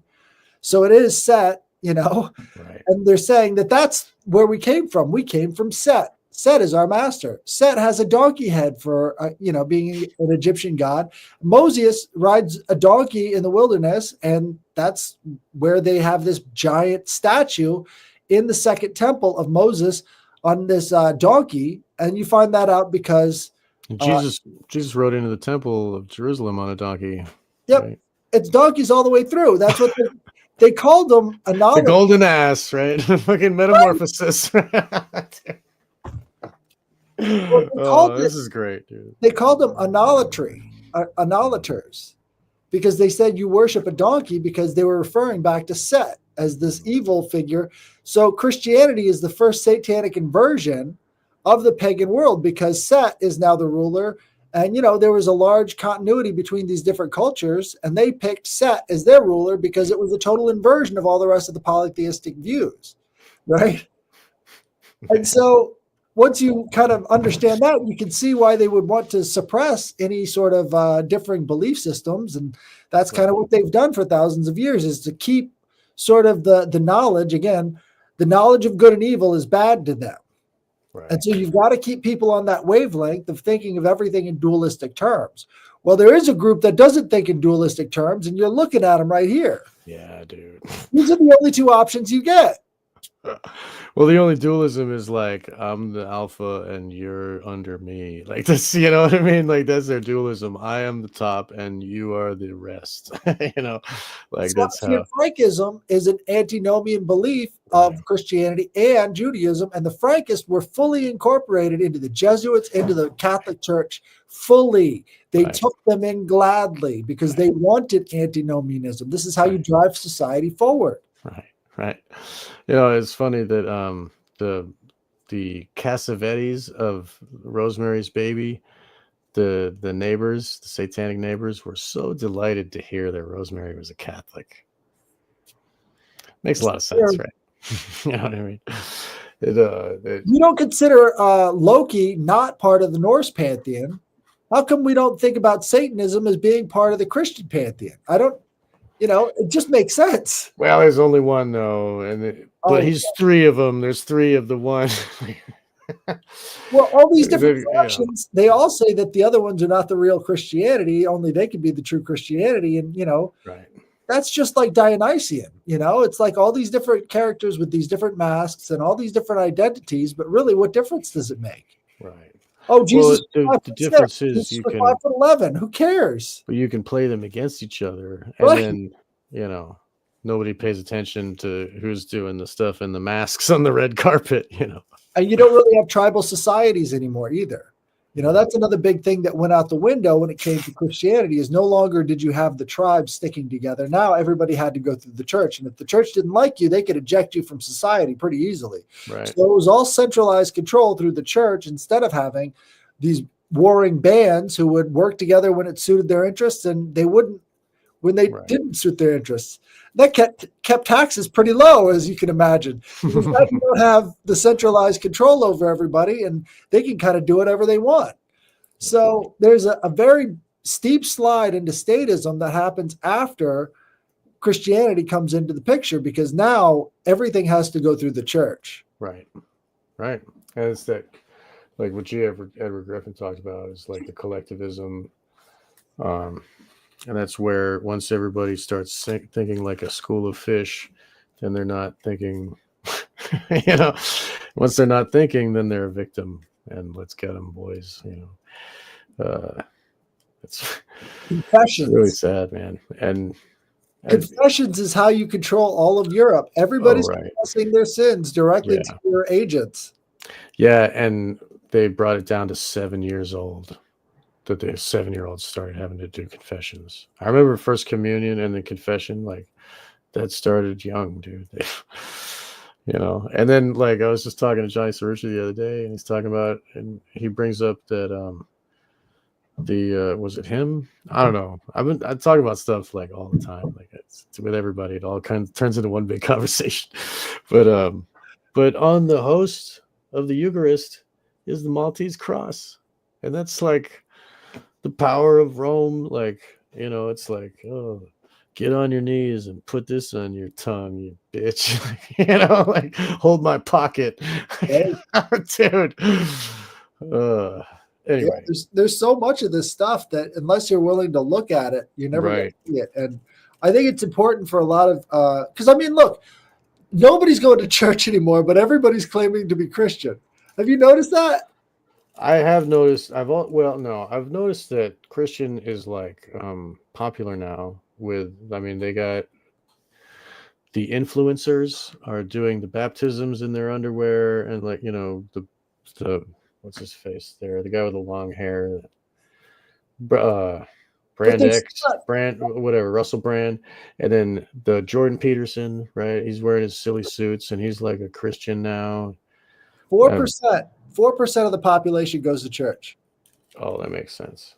So it's like we're looking at a mass revival without the church being at the helm. So in some ways, I kind of see it as a good thing because if they were in church, they'd be using every opportunity they could to get those people brainwashed. But they're not experiencing the same kind of church life as it was before. So that kind of gives me some hope. Well, I'll tell you what, though, money is their new god. So, I mean, and that's expressed here with Eyes Wide Shut. We have the Ziegler in the big mansion. And, you know, Bill works for Ziegler. He's got a really nice place in New York, but, you know, he's still just the help, right? And it's all visible through the stratification of the dollar. And what is it to do to make a dollar is you have to be a slave to someone.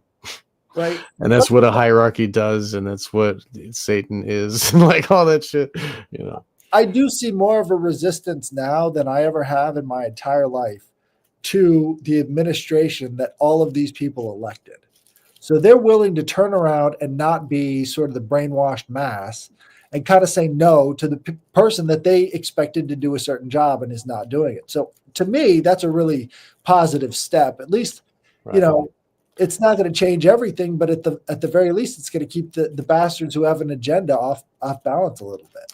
It was good that the Occupy movement and then the taxed enough already people, the Tea Party, you know, that was some good, wholesome stuff, right? But then, you know, that it all turned into Q and Trump, and now like they're taken back into the fold, like they're gone again. like it's like, this is what democracy looks like. Oh, the corporations are bad, right? And then it's like, shut up and wear your mask and take this corporation like into your vein. Like, dude, you got to kind of pay attention to the people in the background of this whole thing, because like, let's say the Maha movement, right? Yeah. So it was Kennedy's vice president that was really bankrolling that. She's Sergey Brin's ex-wife. Right. And so she is actually, you know, against the war in Gaza, against the war in Ukraine, and she's paying to have a lot of these people primaried out. So I think that's a really good sign. You might actually get some positive change in the right direction coming through her, because she's pissed at these people. These people gave her kid, you know, the A word. Well, I hope so. I got hope, but I don't know. The opium is a hell of a drug. So it's tough. But you know, like it would be nice if they, you know, I'm sure there's factions between the elite assholes, psychopaths, like these guys like to do it this way and those guys like to do it this way, and they all work together. Like it sucks, man. They all, they're never gonna let us not worship a flag. They're never gonna let us like think for ourselves or believe that authority is an illusion. That's the reality, but we're supposed to, they're never gonna let us off the chain, I think. I think they shift their message every time they feel a shift in the wind, right? True, yeah. So we could start to use these people and the friction between them as a tool to sort of break apart that kind of, and if that's what we're looking at, that's kind of a war of attrition that I'd be willing to fight, It's a lot better than getting out there with a real, grenade and trying to lob that in their faces, Yeah, that's true. Because they got better grenades, bro. Right. They're ready for that. They want that. That's what they're doing. So hey, they can do a strategy of tension on us. We can do a strategy of tension on them. We've got a different playing field right now. I think that's right. Thing, I mean, those of us that are not influenced by, large numbers or large money, those of us who are enjoying the real thoughts and conversation like yourself and myself, like we are, and I'm sharing my voice freely with the others, all the ears out there. Like I'm not putting a paywall. I'm not giving you commercials. Like this is like, let's go down the deep one. Here's 2-3 hours of this, you know what I mean? And I understand where you're coming from, brother. And I understand where the Christians are coming from. And I understand all the history. And I understand like the mind control. And like I see it all, and I'm trying to bring it all together in this nice little soup that we can all take a drink from and like learn a little bit every couple hours, And it's been a real delight being here talking to you. It's great talking to another heady cat that gets it. Like that's my favorite, And, thanks for inviting me. The listeners can find me at onegreatworknetwork.com/Sean-McCann. And there's plenty of other anarchist creators on that website as well. You'll find James Corbett and Larkin Rose, my good friend James Cordner, and many other people, creators that, give them a try. Some of them, everybody's an individual, you know what I mean? And so anyway, I'm glad that I have a space, and Mark Passio is a gentleman for allowing me a space on that venue. And so people should check out the other stuff too. So I just wanted to give a little bit of a encouragement, because there are others doing good work, and and you should talk to them too, because they need to hear your anarchist voice, and we need to have more of your voice. So I'm just glad to be talking to you again, brother. Thank you.